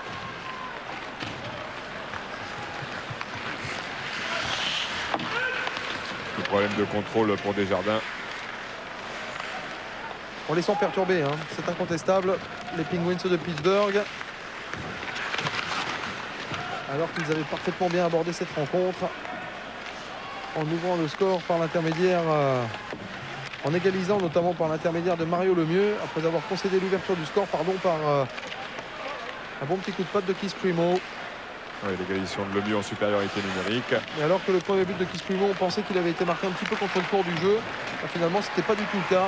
Parce que la présence physique, elle est incontestablement du côté des Flyers de Philadelphie. Et dans ce match, c'est ce qui fait la différence pour le moment. Oui, même s'il y a eu beaucoup de lancers de la part de Pittsburgh. On a vu l'efficacité des contre-attaques des Flyers. Qui va revenir en réponse haute, peut-être de la part de Marc Recchi. Alors qu'il y a un spectateur qui continue à s'amuser avec son sifflet. La remise. Présence de Michel Sikorin qui a pu remettre Simon Gagné. Attention, elle est forte cette première ligne. La frappe de Christérien. Et Marc Recchi, comment a-t-il pu louper cette occasion énorme alors que le but était ouvert. Keith Primeau repris par Bob Buffner. Et le contre, à 2 contre 2. Ouais, comme elle est 3 sortie contre de 2 maintenant. pénalité. Robert Lang qui a du mal à contrôler ce palais. 7 minutes et 45 secondes encore à jouer dans cette deuxième période. Et la relance du jeu avec Damon Lanko. 3 contre 2, Simon Gagné. On joue un petit peu facile là pour le moment, Stéphane. Oui, heureusement il y a eu le retour de Kovalev pour venir subtiliser le palais athérien. Martin Straka évite la mise en échec le long de la bande. Ce palais qui revient une nouvelle fois dans la zone neutre pour les Flyers de Philadelphie, qui se contentent et en toute logique maintenant de placer derrière la cage de Jean-Sébastien Aubin. Comme on a grandement confiance dans les capacités physiques de son équipe, eh bien on place au fond pour venir faire le pressing et tenter de récupérer. Oui. C'est ce qui marche pour le moment. De toute façon, ce n'est plus aux Flyers de faire le jeu. On ne l'a pas fait depuis le début. On a procédé par contre et ça fonctionne bien. On a 3 buts d'avance, ne pas prendre de risques, surtout sur le plan défensif. Dariusz Kasparaitis dans le dos de Kevin Stevens qui ne peut pas récupérer cette rondelle. Et on s'expose juste derrière avec un palais qui est récupéré maintenant par Marc Bergevin. Desjardins. Oh, c'est bien fait ça avec Peter White. Peter White pour Ruslan Fidotenko qui a été contré par Dariusz Kasparaitis et qui poursuit son action pour récupérer ce palais une nouvelle fois. Peter White qui a attendu soutien juste devant le slot. La frappe de la part de Fidotenko. Peter White qui était là pour le rebond laissé par Aubin. Et ce palais qui revient une nouvelle fois dans la zone offensive avec les Flyers de Philadelphie toujours en contre avec PJ Stock qui prend une boîte de la part de Dariusz Kasparaitis. PJ Stock toujours à la récupération du puck. Damon Lanko. Une nouvelle fois, une tentative, il a perdu sa croche, Jean-Sébastien Aubin, attention avec une nouvelle frappe, à l'image d'un gardien de but, il se lance pour venir détourner cette rondelle. C'est une des images fortes là du désespoir connu par les Penguins de Pittsburgh. Et Fedotenko qui shoot en l'air, il devrait shooter à ras glace, et aucun joueur de Pittsburgh qui donne une crosse pour Aubin. Frappe de Dan McGillis avec Jean-Sébastien Aubin qui en plus de cela réussit à se saisir de cette rondelle. Oh, c'est un moment important que l'on vient de vivre là, Stéphane. Oui, alors que l'on revoit le but de Recchi. Et il y a eu un très gros travail de Aubin qui avait perdu sa crosse et il est obligé de sortir 2 mètres en avant de son but pour aller arrêter le palais de la mitaine. Subir une petite charge de Lanko sans conséquence. 5 minutes et 59 secondes encore à jouer dans cette deuxième période. Et 4 buts à 1, le score à l'extérieur pour le moment pour les Flyers de Philadelphie. C'est une très très grande performance réalisée par les hommes de Bill Barber. Et c'est peut-être pas terminé. Bob Buffner peut sortir ce palais un petit peu en catastrophe. Yanela Okanen maintenant. Ouais, Pittsburgh qui a tout de même 2 points de retard sur Philadelphie. Avec 58 points qui aurait pu chercher à remonter au classement et remonter à la 4e place. Ouais, une nouvelle fois une énorme occasion là pour Kevin Stevens qui a été parfaitement servi par Christophe Olivois. Mais face à Roman Cechmanek, on ne trouve plus l'ouverture pour le moment. Vous parliez de ce classement dans la conférence Est, Stéphane, l'occasion pour nous d'en parler avec la domination des Sénateurs d'Ottawa. 66 points devant les Devils de New Jersey, 65 points. 3e, les Caps de Washington, 56 points. 4e, les Flyers de Philadelphie, 60 points. 5e, les Maple Leafs de Toronto, 59 points. 6e, les Penguins de Pittsburgh, 58 points. 7e, les Sabres du Buffalo, 56 points. Et 8e, Les Bruins de Boston, le cut pour le moment pour rentrer en playoff est fixé à 55 points avec la 8e place de Boston. 9e Carolina, 10e les Rangers de New York, 11e Atlanta, 12e Montréal, 13e Floride, 14e Tampa Bay et 15e et dernier de cette conférence Est, les Islanders de New York. On continue de presser devant la cage de Roman Cechmanek. Pour revenir sur les Canadiens de Montréal, vous savez que Molson a décidé de vendre la franchise et de vendre aussi le centre Molson. Il y a tout de suite eu la réaction de la part de Gary Bettman, le commissionnaire de la NHL, c'est-à-dire le grand patron, qui a dit une des conditions sine qua non de la reprise de cette franchise des Canadiens de Montréal, c'est que justement elle reste à Montréal et ça ne sera pas autrement. Donc bonne nouvelle tout de même pour Montréal qui continuera à garder une franchise. Il va falloir maintenant trouver un repreneur. Et le gros problème, c'est d'aller trouver des entreprises qui voudront récupérer les Canadiens de Montréal en difficulté depuis de nombreuses années pour accéder aux playoffs. Du côté de Montréal, d'aucuns penseraient que Céline Dion et son mari René Angely seraient intéressés par la reprise de la franchise des Canadiens de Montréal. En tout cas, le hockey mérite grandement de vivre dans cette ville qui a marqué de toute son empreinte l'histoire de la NHL. Pénalité différée annoncée par Terry Gregson et voilà qui est fait. Pénalité différée pour un cinglage.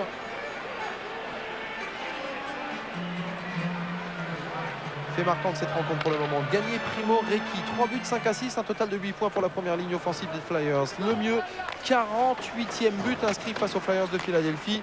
Todd Fedoruk a quitté la glace après 9 minutes et 3 secondes de jeu dans la première période à cause d'une fracture de la pommette et d'une arcade sourcilière ouverte. Ouais, le mieux qui reste le meilleur réalisateur entre ces deux équipes, sur tous les matchs joués donc entre les Flyers et Pittsburgh.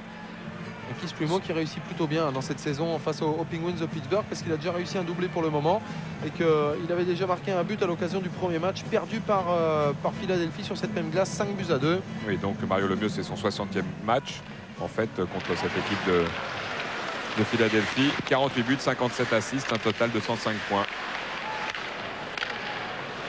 Qui est récupéré par les Flyers à 4 minutes et 10 secondes de la fin de cette seconde période. Attention avec la tentative de reprise contrée par la défensive de Pittsburgh là, qui est en train de souffrir à 4 contre 5. On dégage un petit peu comme on peut. Et mauvais contrôle de la part d'Éric Desjardins. L'accélération de la part de René Corbet. La frappe de Corbet qui a été contrée par Dan McGillis. Et récupération des capitaines des Flyers, en l'occurrence Éric Desjardins. Bonne transversale pour trouver un soutien sur la droite là, avec la présence de Marc Recchi. Accélération juste derrière avec Keith Primo pour donner de l'autre côté à Simon Gagné. Keith Primo à la récupération. Simon Gagné maintenant. On impose une nouvelle fois de jeu de puissance à 1 minute et 15 secondes de la fin de cette pénalité. La 6e depuis le début de cette rencontre.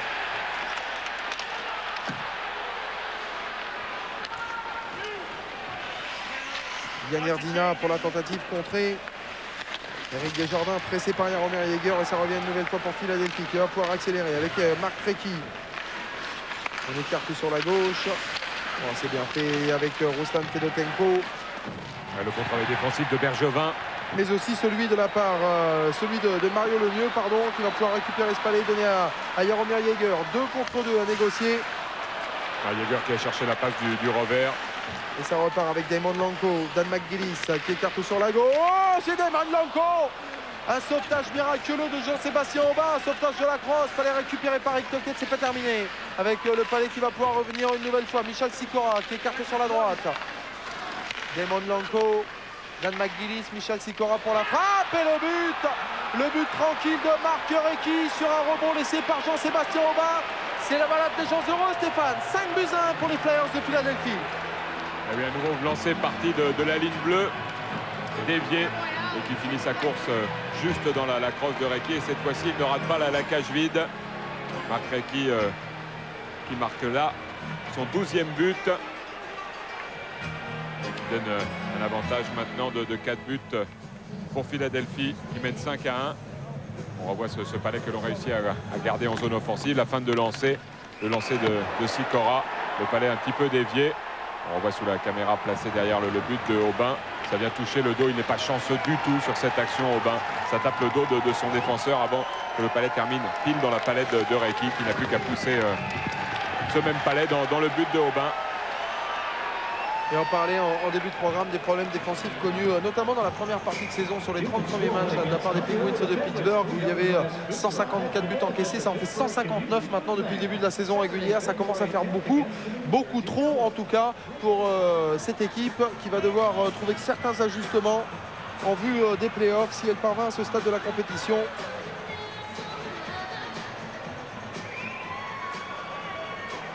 Jody Hull a lui aussi apporté son Nobel cette victoire large qui est en train de se dessiner pour les Flyers de Philadelphie, qui avait permis aux Flyers de reprendre l'avantage dans la première période pour inscrire le deuxième but de son équipe.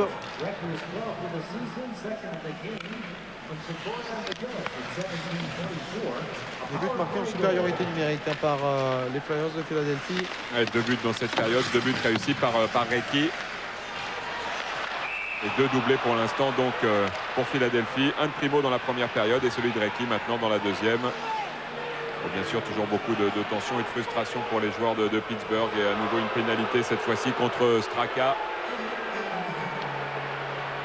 Pittsburgh qui est en train de perdre un petit peu son sang-froid là pour le moment. Martin Straka sanctionné par Terry Gregson. Ivan Linka un petit peu anxieux est en train de regarder le tableau et le compteur. Ouais, et de la frustration également due à la bonne partie de Šešmanek car Pittsburgh a eu énormément d'occasions. Mais on bute sur le gardien de Philadelphie. 2 minutes donc pour Slashing. Et Straka qui continue à s'énerver sur le banc des pénalités. Qui pourrait bien prendre 2 minutes supplémentaires pour conduite antisportive. Ah oui, il est complètement foudrage là. Martin Straka sur ce banc de pénalité. Quand même la 7e fois depuis le début de ce match maintenant que les Penguins de Pittsburgh se retrouvent à 4 contre 5 en infériorité numérique. Oui, on voulait chercher en plus une 5e victoire d'affilée pour Pittsburgh. On reste sur des victoires 6-3 face à Atlanta, 5-1 également face à Atlanta, 3-1 contre Montréal, 4-0 contre Chicago. La dernière défaite datait du 19 janvier face à Dallas, sur la glace de Dallas, sur le score de 6-5. Ouais, une défaite étriquée, c'est quand même la 2e fois de la saison que les hommes d'Ivan Linka se retrouvent sur une série de 4 victoires consécutives.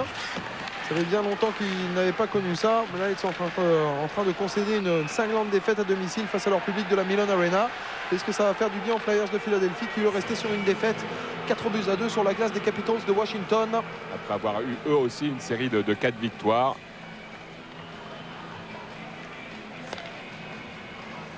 On a vu encore cette ligne la plus dangereuse des Flyers. Une passe de Recchi pour Primo et l'intervention de Aubin. Quand même cette formation des Flyers de Philadelphie, formation en forme hein. Dans ce mois de janvier, 7 victoires, 2 défaites, 0 match nul et une mort subite remportée. Éric Desjardins. Palais qui a récupéré. Ouais, il a pris un 2+2 hein. Conduite antisportive sifflée en plus contre Martin Straka. 4 minutes de pénalité, ça fait mal, très mal pour les Penguins de Pittsburgh. Le tout à 1 minute et 25 secondes de la fin de cette seconde période. 5-1 pour les Flyers de Philadelphie qui vont dérouler maintenant avec la palais récupérée dans la neutre par l'intermédiaire d'Éric Desjardins. On écarte sur la gauche, pas de position de hors-jeu. Peter White face à Dariusz Kasparaitis, un petit peu accroché. Palais récupéré maintenant par Mario Lemieux. Ouais, une grosse charge de Kasparaitis sur Primo. Palais dans la zone neutre pour Desjardins. On attend le changement de ligne. Voilà qui est fait. On évite le surnombre. Beaucoup de discipline hein, de la part des hommes de Bill Barber. Manque de contrôle pour Éric Desjardins. On va rester dans cette configuration-là sur les 50 dernières secondes de cette deuxième période. Tocchet qui envoie dans le coin opposé. Fallait récupérer par Fedotenko. Yannick Laukkanen à la lutte avec Damon Lanko, Rick Tocchet qui va chercher à récupérer juste devant Bob Bofner. Ça revient pour les Blancs, pour Pittsburgh avec Alexei Kovalev. À l'image de cette remise de la part de Kovalev dans la zone neutre, on sent bien qu'il y a un petit peu de démobilisation de la part de Pittsburgh. Et derrière ça repart pour les Flyers de Philadelphie malgré le pressing imposé par Dariusz Kasparaitis. Cette fois-ci il y a position de hors-jeu dans la zone offensive avec une accélération un tout petit peu trop rapide de Damon Lanko.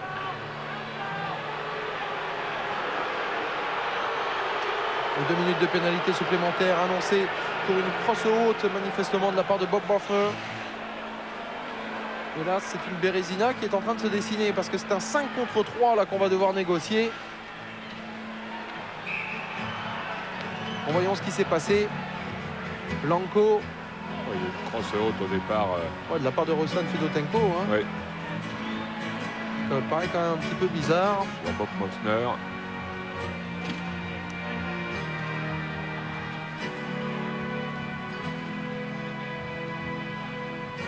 Et Bob Hoffner lui rejoint directement le vestiaire dans la mesure où il a pris 2 minutes de pénalité. Tout comme Martin Straka, il a délaissé la prison pour venir se reconcentrer quelque peu dans le vestiaire.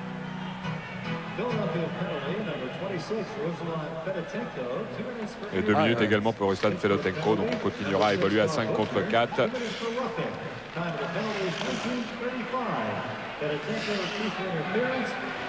les derniers instants avant d'entendre retentir la trompe dans la Mellon Arena pour mettre un terme à cette deuxième période qui aura vu une nouvelle fois la grande domination des Flyers de Philadelphie qui avaient marqué 3 buts dans le premier tiers, 2 buts et un doublé réussi par Mark Recchi dans cette seconde période. Voilà qui est fait, le score pour le moment 5 buts à 1 pour les Flyers de Philadelphie qui déroulent tranquillement et qui sont en train de venir décrocher une 13e victoire à l'extérieur cette saison.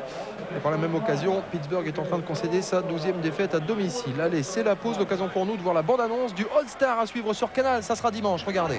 17h30 et mercredi sur l'antenne de Canal Plus Vert en numérique à 18h30. Une nouvelle fois, l'intégralité de ce All-Star Game de hockey où l'on retrouvera tout ce qui se fait de mieux sur la planète en matière de hockey sur glace. Nous voyons rapidement les stats de cette rencontre qui voit pour le moment, Stéphane, la très large domination des Flyers de Philadelphie. On écoute Mark Recchi. Set the tempo out there and try and play physical, but you know, we held our composure and you know, we got the lead, and that's what you have to do against a team like that. I know it's been 10 years since you won a cup here, but you know, you would think you'd be in a little more friendlier terms with Mario. You had a little few things to say to Mario during this game. We're both competitive, and you know, that's part of the game. It's the nature of the game, and you know, I don't, you know, I have no hard feelings. When the game's over, and we go from there. We're seeing your 2 goals here. The second one, a power play goal, getting a lot of opportunities. Yeah, it's you know, we're working hard. The team's playing well. We're committed to what we're doing, and we're trying not to give them any room because they're so dangerous. They're still dangerous. It's 5-1, and we're going to have to make sure we're on top of it here in the third. Ouais, il est bien modeste, hein. Tout de même Mark Recchi qui disait que, en fin d'interview que cette équipe des Penguins de Pittsburgh était toujours dangereuse, même s'il menait 5-1, il fallait encore travailler pendant la 3e période. Oui, certes, Stéphane, mais quand même c'est un avantage considérable. Hein. Oui, il a dit que ça jouait physique et ça a été le cas dans la première et dans la deuxième période et qu'il ne faut pas tout de même continuer à jouer de la même façon et ne pas leur laisser d'espace de jeu. Et c'est ce qu'ils réussissent à faire très très bien depuis le début du match. On a vu rapidement les stats de Mario Lemieux depuis le début de sa carrière. Et vous voyez qu'il est bien placé. Il est 9e dans l'histoire au niveau des buts marqués. Il est 14e dans l'histoire au niveau des assistants. 10e dans l'histoire au niveau du total de points engrangés. Le premier étant bien évidemment l'inévitable Wayne Gretzky. Mais Mario Lemieux, même s'il n'effectue que son 16e match de la saison, eh bien, est en train d'effectuer un retour absolument tonitruant. Alors que l'on voit des stats bien défavorables pour les Penguins de Pittsburgh, qui lorsqu'ils sont menés après 2 périodes ne trouvent à l'arrivée que 2 petites victoires et 16 défaites. Hein. Oui, alors, en ce qui concerne Philadelphie, lorsqu'ils mènent après la deuxième période, 19 victoires, seulement 2 défaites, 2 matchs nuls et une victoire en mort subite. Allez, c'est parti pour ce 3e et dernier tiers-temps avec toujours la supériorité numérique pour les Flyers de Philadelphie qui mènent 5 buts à 1 et 1 minute 35 encore à évoluer à 5 contre 4. C'est du pain béni là pour le moment. Ouais, on peut estimer que s'ils jouent correctement de ne pas encaisser de but dans les 10 premières minutes. Et avec 4 buts d'avance, on devrait se diriger vers une victoire des Flyers. Il y a un palais qui est bien récupéré par les Flyers avec Christerien qui écarte. Transversal récupéré immédiatement par l'intermédiaire de Dariusz Kasparaitis. Bob Hoffner face à Keith Primeau. Changement de ligne des deux côtés. Pour cette raison que l'on n'accélère pas trop le mouvement pour éviter le surnombre. Et derrière on trouve du soutien avec Yannick Desjardins qui relance la machine sur la gauche. Bonne présence de la part de Rick Tocchet. Et tout de suite on impose le jeu de puissance tranquillement. Attention tout de même à ne pas jouer trop facile. Hein. Michal Sikora pour une longue frappe. Personne pour venir dévier juste devant Jean-Sébastien Aubin.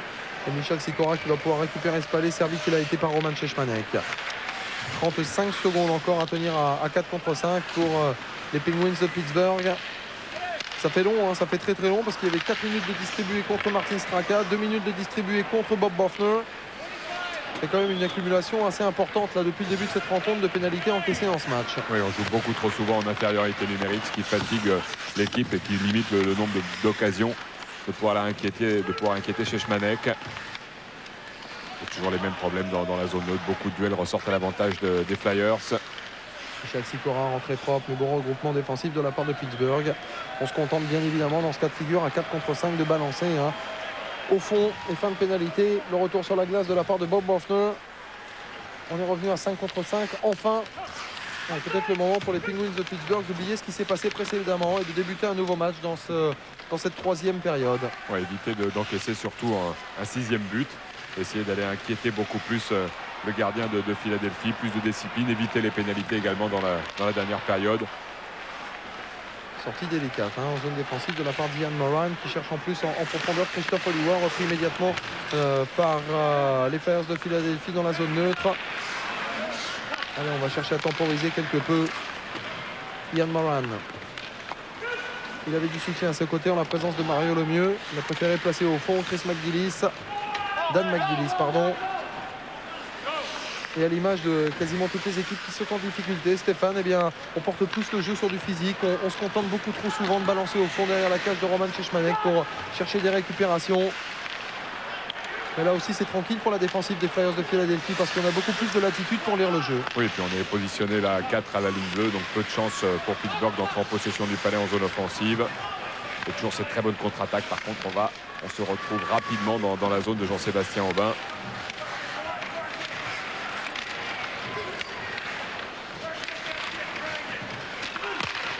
Fallait qu'il ressort, attention avec Marc Bergevin qui a failli prendre cette rondelle en pleine poire. Ça revient avec Martin Straka pour relancer le jeu vers l'avant. Straka cherche une solution entouré par 4 joueurs des Flyers de Philadelphie. Et il n'y en a pas de solution, on en voit derrière le but de Šešmanek. Il fallait récupérer tranquillement par Chris McAllister. Voilà, et puis Primo qui remet de l'autre côté. On se contente incontestablement de gérer là en ce qui concerne Philadelphie. Attention tout de même à ne pas la jouer trop facile à l'image de cette remise qui aurait pu être extrêmement dangereuse dans la mesure où ça a plongé au deuxième poteau là pour tenter d'inquiéter Roman Šešmanek. Attention avec ce palais qui est repris par Marc Recchi, Simon Gagné pour remettre vers Keith Primo qui est à la lutte avec Ian Moran. Keith Primo pour Marc Recchi, Dariusz Kasparaitis, Simon Gagné. Frappe de Gagné qui avait levé pour chercher la lucarne droite de Jean-Sébastien Aubin. C'est passé largement au-dessus de la cage de Pittsburgh.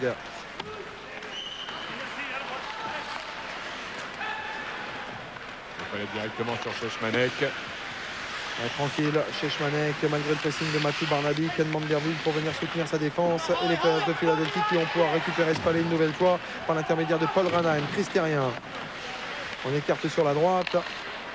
Et Roman Šešmanek qui vient s'imposer pour capter ce palais. L'intelligence de jeu aussi de la part des Flyers de Philadelphie qui se contentent sans trop de problèmes de pousser au maximum près de la bande les joueurs de Pittsburgh pour venir les enfermer un petit peu dans leur système tactique. Oui, et de ne pas leur laisser de solution dans le slot. On connaît le jeu habituel de Jäger qui part souvent du rond-point d'engagement et qui repique vers le gardien. Et aucun espace pour l'instant n'est laissé à Pittsburgh. Christophe Oliwa qui est arrivé il y a 10 jours tout juste du côté des Penguins de Pittsburgh. Lui que l'on avait découvert sur l'antenne de Canal+ à l'occasion de la rencontre effectuée par Columbus sur la glace des Avalanches de Colorado. Tiens, Colorado face aux Capitals de Washington. Ça sera pas le prochain rendez-vous parce que vous le savez c'est le All-Star Game sur l'antenne de Canal+, mais ça sera le rendez-vous jeudi prochain, dans la nuit de jeudi à vendredi. Les Avalanches de Colorado, équipe numéro 1 incontestablement de la NHL actuellement, face aux Capitals de Washington. C'est quand même pas mal, c'est le premier de la conférence Ouest. Colorado face au 3e de la conférence Est. Il va y avoir du sport. Jeff Norton pressé par Peter White et le palais qui est récupéré par les Penguins de Pittsburgh. On va pouvoir revenir Christophe Oliwa transversal de l'autre côté pour trouver une solution en la personne de Mathieu Barnaby en place au fond pour permettre le changement de ligne et la rentrée sur la glace de la ligne numéro 1 offensive des Penguins, en l'occurrence Jäger, Kovalev, Lemieux.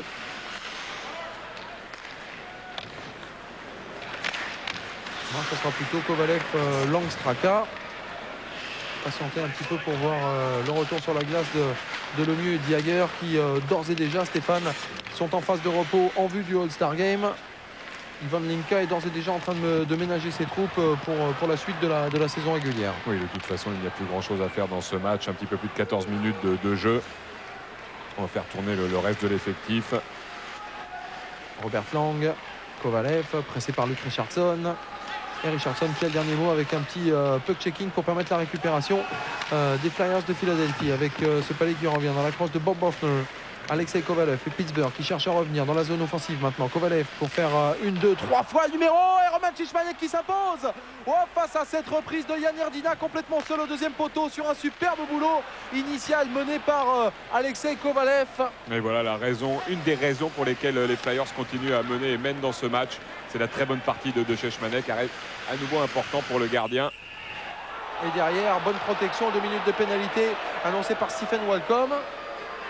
Alors que c'est un dégagement interdit, peut-être validé par Éric Desjardins, à voir. 13-38 en tout cas à jouer encore dans ce match. 22 sauvetages sur 23 pour Roman Cishmanek. L'homme du match pour les Flyers, avec bien sûr Recchi et Primo. Ouais, Gagné, il est pas mal aussi au niveau des assists. 3 assists au compteur pour le numéro 12 là, qui est en train de se battre sur le côté de la glace pour chercher à récupérer ce palais. Keith Primo pour remettre vers Mark Recchi. Ça revient pour les Blancs et Pittsburgh avec la présence de Matthew Barnaby. Le palais pour Dariusz Kasparaitis alors qu'il y avait un hors-jeu différé qui ne sera pas validé. Yann Erdina, ça revient dans la zone neutre.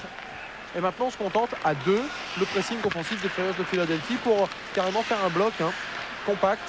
Il y a beaucoup de prudence, beaucoup d'écrans également pour protéger le porteur du palais, ce que n'a pas fait Pittsburgh depuis le début de ce match.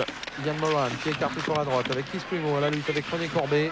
Dariusz Kasparaitis dans la zone neutre pour Pittsburgh à la récupération de ce puck. On vient s'enfermer un petit peu sur la gauche et tranquillement Éric Desjardins qui peut récupérer ce palais. De l'autre côté, il a Chris McAllister pour relancer la manœuvre côté gauche. Et on va pouvoir accélérer avec Ruslan Fedotenko. Il en explose sa crosse tellement il avait envie de venir battre Jean-Sébastien Aubin. Ouais, un bon relais dans la zone neutre et un lancé qui part sur le côté gauche dû à la crosse cassée. Marc Bergevin, un carte sur la gauche maintenant avec ce palais qui revient irrémédiablement dans la zone neutre pour les Flyers de Philadelphie. Accélération de la part de PJ Stock à la lutte avec Bob Bofner. On récupère ce palais pour Pittsburgh. On ne trouve absolument aucune solution. Jean-Sébastien Aubin prévenu par sa défensive qu'il y avait du monde juste derrière lui avec Christophe Oliwa maintenant pressé par PJ Stock. On trouve du soutien de l'autre côté avec Marc Bergevin, Ken Manderville, Bob Bofner maintenant pour Pittsburgh. On cherchait la grande transversale. Le bon retour de Sikora. Ouais, Michel Sikora avec Chris Terrien. L'accélération une nouvelle fois de la part de Ruslan Fedotenko. On passe toujours avec Paul Ranheim. Ranheim pressé qu'il a été par Yann Laukkanen. Ruslan Fedotenko avec dans son dos Ian Moran. Une équipe de Philadelphie qui continue à jouer bien et simple. On donne toujours le palais au joueur qui est devant. Moran. Transversale de Moran avec un palais qui est levé et qui est venu percuter, me semble-t-il, Mark Recchi.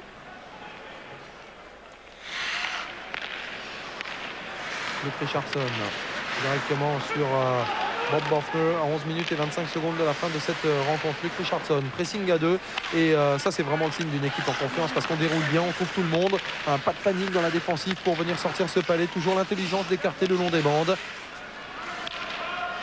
Pas forcément le cas de ce que l'on peut voir du côté de Pittsburgh. Le nez toujours scotché sur le puck. Et résultat, les contres sont tranquilles pour les Flyers de Philadelphie. Robert Lang, attention tout de même avec cette infiltration. La frappe de Robert Lang directement sur Cishmanek et la sortie de zone de la part de Luke Richardson. Le palais qui revient malgré tout avec Martin Straka. On cherche une solution. Pressing à 2 imposé avec derrière à la bleue. Une frappe énorme sortie par un joueur de Pittsburgh, me semble-t-il. En l'occurrence, Yann Laukkanen par son patin. Laukkanen qui va pouvoir récupérer la frappe et une nouvelle fois Roman Cishmanek sur la trajectoire de ce palais. Un frappé court et l'arrêt du gardien, bien qu'il y ait beaucoup de joueurs devant lui. Et à nouveau Cishmanek qui fait l'arrêt, masqué par son défenseur. Roman Cishmanek présent sur cette tentative d'Alexei Kovalev. Il domine certes au niveau des tirs au but les Penguins de Pittsburgh. Le moins que l'on puisse dire dans cette rencontre, c'est qu'il n'y a pas un maximum d'efficience. Et là, on voit encore ce lancer difficile, l'arrêt pour Cishmanek. Il laisse un rebond. Le palais repart à la ligne bleue. La zone bien fermée. Et le lancer de Kovalev en frappé court alors qu'il est devant Richardson. Cishmanek, bien qu'il soit masqué, réussit à faire l'arrêt. Au regard de Mario Lemieux, Tiens, l'occasion pour moi, là, pendant ce petit temps mort, de vous donner la situation dans la conférence Ouest avec toujours la domination des des Avalanches de Colorado, 79 points. De loin, numéro 1 de la NHL. Suivent derrière les Blues de Saint-Louis, les Sharks de San Jose, les Red Wings de Détroit, les Canucks de Vancouver, les Stars de Dallas, les Coyotes de Phoenix et les Oilers d'Edmonton. 8e de cette conférence Ouest. Pour le moment, le cut est fixé à 57 points, Stéphane. Et suivent derrière Eh bien, les Kings de Los Angeles, les Predators de Nashville, les Blackhawks de Chicago, les Wild de Minnesota, les Flames de Calgary, les Blue Jackets de Columbus et, surprenant, Anaheim qui ferme cette conférence Ouest. avec Les 40 Mighty petits Ducks points, hein. avec seulement 40 petits points. À 17 longueurs du cut des playoffs, ça fait quand même beaucoup. Dans cette conférence Ouest, on peut dire que Los Angeles et Nashville sont encore à la lutte pour une place parmi les 8 premiers. Derrière, ça risque d'être dur pour Chicago, Minnesota, Calgary, Columbus et Anaheim. Hein. Et on trouve toujours donc la meilleure attaque dans cette conférence Ouest avec les Blues de Saint-Louis, 172 buts. Et également la meilleure défense, seulement 111 buts encaissés. Et dans la conférence Est, encore à la lutte pour une place dans les playoffs, les Hurricanes de Carolina. Éventuellement les Rangers de New York qui reviennent bien pour le moment, mais même si ça sera dur, hein, parce qu'ils sont à 9 points du cut. Les Rangers de New York, une nouvelle fois extrêmement décevants dans cette saison régulière, alors qu'ils avaient parfaitement bien débuté avec des Théorène Fleury, Brian Leach en pleine forme. Et ça ne passe pas. Paul Ranheim vient de tenter cette frappe sur le côté droit, sorti par Jean-Sébastien Aubin avec un palais récupéré par Marc Bergevin. Oh là là, avec un montant qui vient sauver une nouvelle fois le gardien des Penguins de Pittsburgh, Paul Ranheim. Mario Lemieux qui est en train de se battre pour chercher à récupérer ce palais. Ça va pouvoir revenir avec Ian Moran, servi par Marc Bergevin. On va revenir dans l'axe avec l'écart côté gauche à destination de Robert Lang. Mario Lemieux quitte la glace pour le moment. Sans plus d'illusions et 2 minutes de pénalité avec Christophe Oliwa, décidément, face à Chris McAllister. Non, PJ Stock, ouais. C'est pas le numéro 24, c'est le numéro 44. Christophe Oliwa. On l'aura bien vu, surtout en prison. Hein. Dans cette deuxième rencontre, bagarre pour Oliwa dans le match. le Polonais particulièrement vindicatif dans ce match. C'est quand même la deuxième fois qu'il se fait prendre pour bagarre dans cette rencontre. Bon, il n'est pas sanctionné. Ouais, cette fois-ci, il n'a pas répondu à PJ Stock. Et c'est le numéro 44 donc, de Philadelphie qui prend 2 minutes de pénalité. Et il lui fait signe de ne pas y aller avec la crosse. 4 minutes de pénalité contre PJ Stock.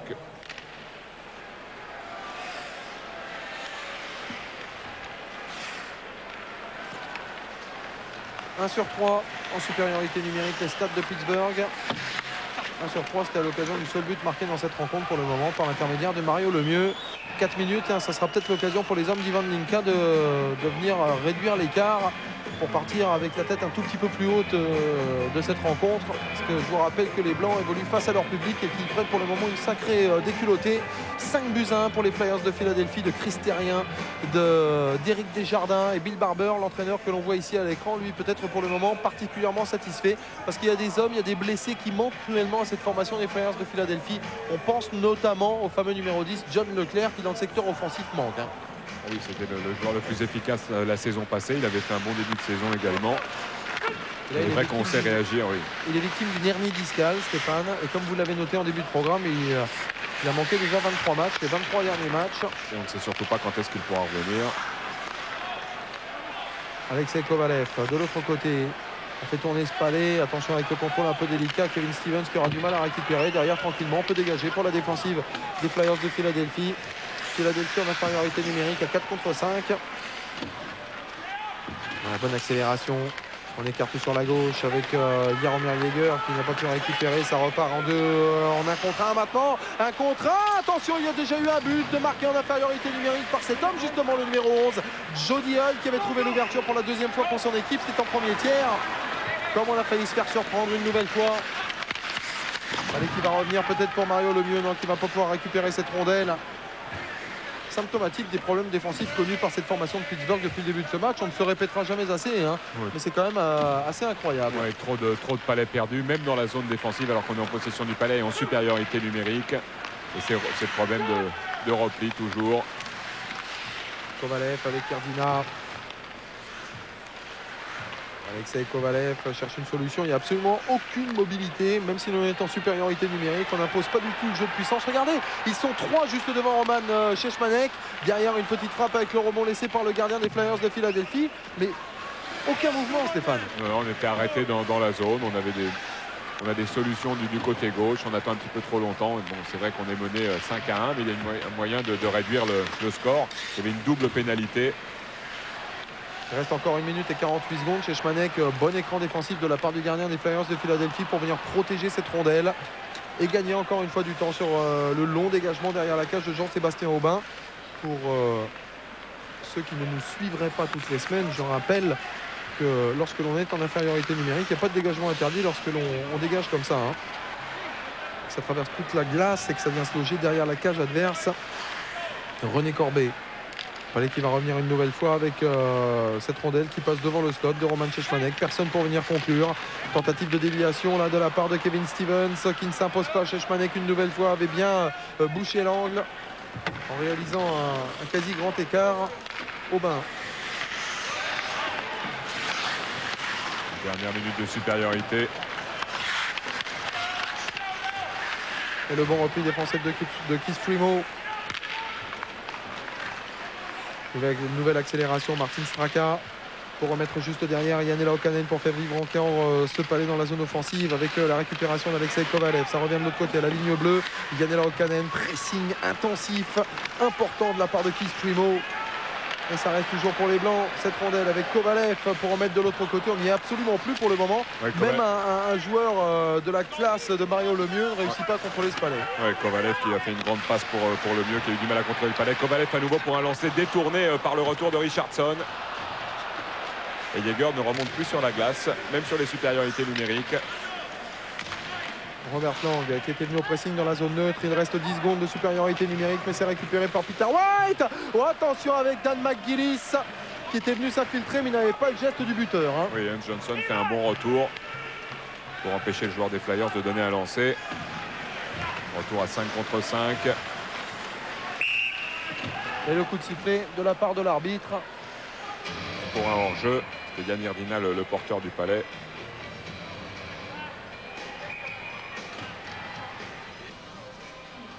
Mathieu Barnaby, que l'on n'a pas beaucoup vu dans cette rencontre, éteint dans tous les sens du terme.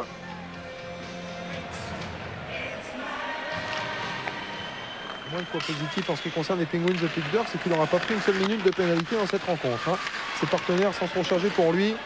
Nous sommes à moins de 5 minutes de la fin de cette rencontre et toujours 5-1 pour les Flyers de Philadelphie qui déroulent et qui démontrent toute leur supériorité dans cette rencontre à l'image de Chris Therien qui va pouvoir relancer Keith Primo, Simon Gagné pour venir s'infiltrer. Ça revient bien avec ce palais qui est récupéré. Kevin Stevens, Bob Bofner, transversal de la part de Bofner, le palais dans la crosse des Penguins de Pittsburgh avec une position de hors-jeu incontestable de Mathieu Barnaby. Une passe dans le dos difficile à récupérer. Effet marquant, Reiki, 2 buts, 2 assists. 20 pour la 21e fois dans sa carrière. Il termine un match à 4 points au moins du côté des Penguins de Pittsburgh. 50 minutes de pénalité. C'est une moyenne par match ou quoi? Non, ça m'étonnerait. 50 minutes, il y a eu 10 minutes. C'est le total sur ce match. 50 minutes dans un match est quand même absolument hallucinant avec des bagarres comme celle-là qui ont eu lieu. Il y a plusieurs fois 5 minutes de pénalité pour bagarre, dont celle-ci entre Richardson et McKenna. C'est le deuxième total de la NHL cette saison, toujours, et c'est franchement pas un total très glorieux pour les hommes d'Ivan Linka qui auront perdu ce match aussi à cause de cela, à cause de ces indisciplines. Sûr qu'ils étaient de pouvoir bousculer une formation comme les Flyers de Philadelphie qui se trouvent à 2 points seulement au classement devant eux, mais là qui vont se retrouver à 4 points ce soir. Les tirs au but, 25 du côté de Philadelphie, 30 pour les Penguins de Pittsburgh. Mais au compteur, vous le voyez en haut à gauche sur votre écran, 5-1 pour les Oranges. Mécanique qui repartent maintenant avec Pal Ranheim, servi par Ken Manderville. Ranheim qui va venir contourner la cage de Jean-Sébastien Aubin, chercher du soutien. Va pouvoir peut-être la trouver à la bleue. Il y avait du monde, mais ça repart pour Pittsburgh. Frappe lointaine. Avec un rebond sans conséquence laissé par Roman Cechmanek qui a eu l'intelligence d'écarter sur la droite. Et ça revient avec Paul Ranheim. Keith Primo. Oh, Primo accroché in extremis au moment d'amorcer cette frappe. Bob Bofner pour relancer avec Christophe Oliwa. Directement, c'est un joueur de Philadelphie. Un Primo qui a été accroché par le mieux. Le Cannon qui rejoue sur le mieux. On repart sur le côté droit, mais on est bloqué à la ligne bleue par la bonne défense des Flyers. Bob Bofner vers Christophe Oliwa. On plaque derrière la cage de Roman Cechmanek. Beaucoup trop de passes dans le dos des joueurs. Christophe Oliwa pressé par Michel Sikora. Il est trompé par le montant de la cage de Roman Cechmanek parce qu'il cherchait une passe à l'aveugle du revers et ça revient directement sur les Flyers de Philadelphie avec un petit puck flippé placé au fond pour un changement de ligne de la part de Keith Primo. René Corbet à 2 minutes et 20 secondes de la fin de cette rencontre. Toujours une des dernières accélérations de la part des Penguins de Pittsburgh pour chercher à sauver un petit peu la face. Là, Yann Erdina directement sur Roman Cechmanek qui va relancer tranquillement de la crosse 7 du plexi pour écarter au maximum le danger. Crosse haute. Ouais, crosse haute de la part de Peter White. Si ce palais avait été récupéré par un joueur de Pittsburgh, il n'y aurait pas eu de coup de sifflet. En l'occurrence, là, ça a été récupéré par Paul Ranheim.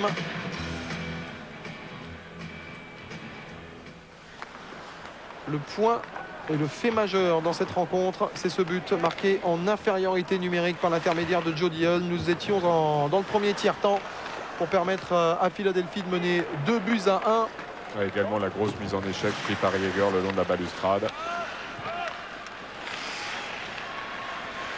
Et à l'image d'un Mark Recchi qui a marqué 10 de ses 11 buts à l'extérieur, eh bien Joe Deal, lui, a marqué 5 de ses 6 buts à l'extérieur aussi. Ouais, il en est même à 11 buts maintenant à l'extérieur pour Recchi. Ouais, c'est vrai, parce qu'il a réussi le doublé. Ouais. La formation de Philadelphie qui de loin est une des meilleures formations à l'extérieur de la NHL puisqu'ils ont plus de 60% quasiment 60% de réussite avec 13 victoires. La 13e est là. Hein. Il n'y aura pas de surprise. 9 défaites et 6 matchs nuls. PJ Stock. Qui est récupéré par Damon Lanko, Rick Tocchet. La frappe de Rick Tocchet qui cherchait la lucarne opposée. En l'occurrence, la lucarne gauche de Jean-Sébastien Aubin. Ça va pouvoir revenir avec Michel Sikora pour les Flyers de Philadelphie qui monopolise le palais là depuis quelques instants avec l'accélération de Ruslan Fedotenko. Et la frappe juste derrière de la part de Damon Lanko. Heureusement, il y avait la bonne présence d'Aubin qui n'a franchement pas été très aidé par son secteur défensif aujourd'hui. Non, laissé seul surtout dans la première et dans la deuxième période. À peine soutenu par les avants, toujours ce repli défensif qui pêche du côté de Pittsburgh. Pardon. Et il est vrai qu'il a fait quelques bons arrêts, mais n'a absolument pas été aidé par l'ensemble de son équipe sur ce match. Bon match aussi réalisé par cet homme, Ruslan Fedotenko, le jeune russe. 10 buts, 10 assists, un total de 20 points depuis le début de la saison. Lui qui n'a joué qu'une quarantaine des 52 matchs réalisés par les Flyers de Philadelphie. Nous sommes dans la dernière minute du temps réglementaire.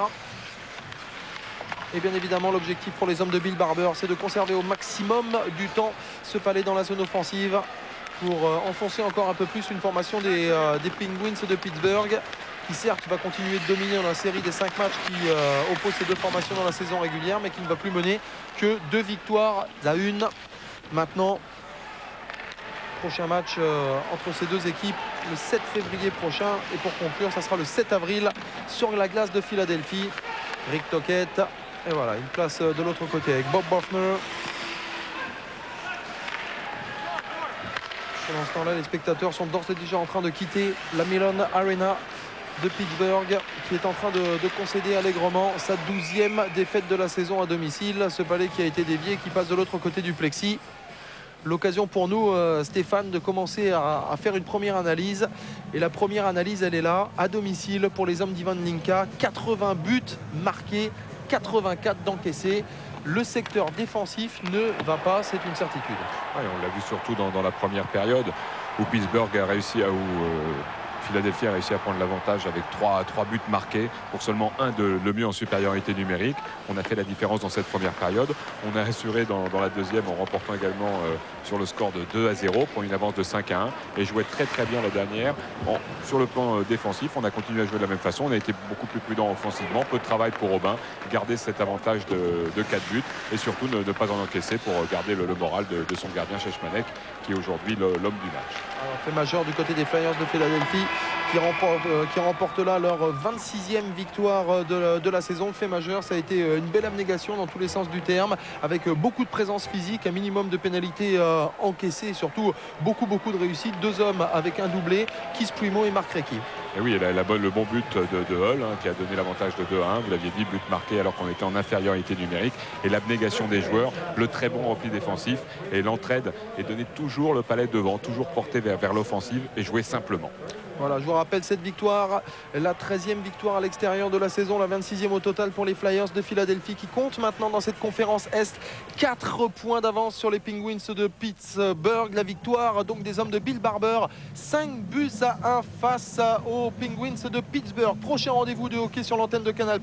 Vous y serez, c'est une certitude. Dimanche, le rendez-vous est fixé à minuit pour le fameux All-Star Game qui regroupe tous les meilleurs joueurs de hockey du monde. Ça sera sur la glace de Denver, bien évidemment, en compagnie de Stéphane Clou.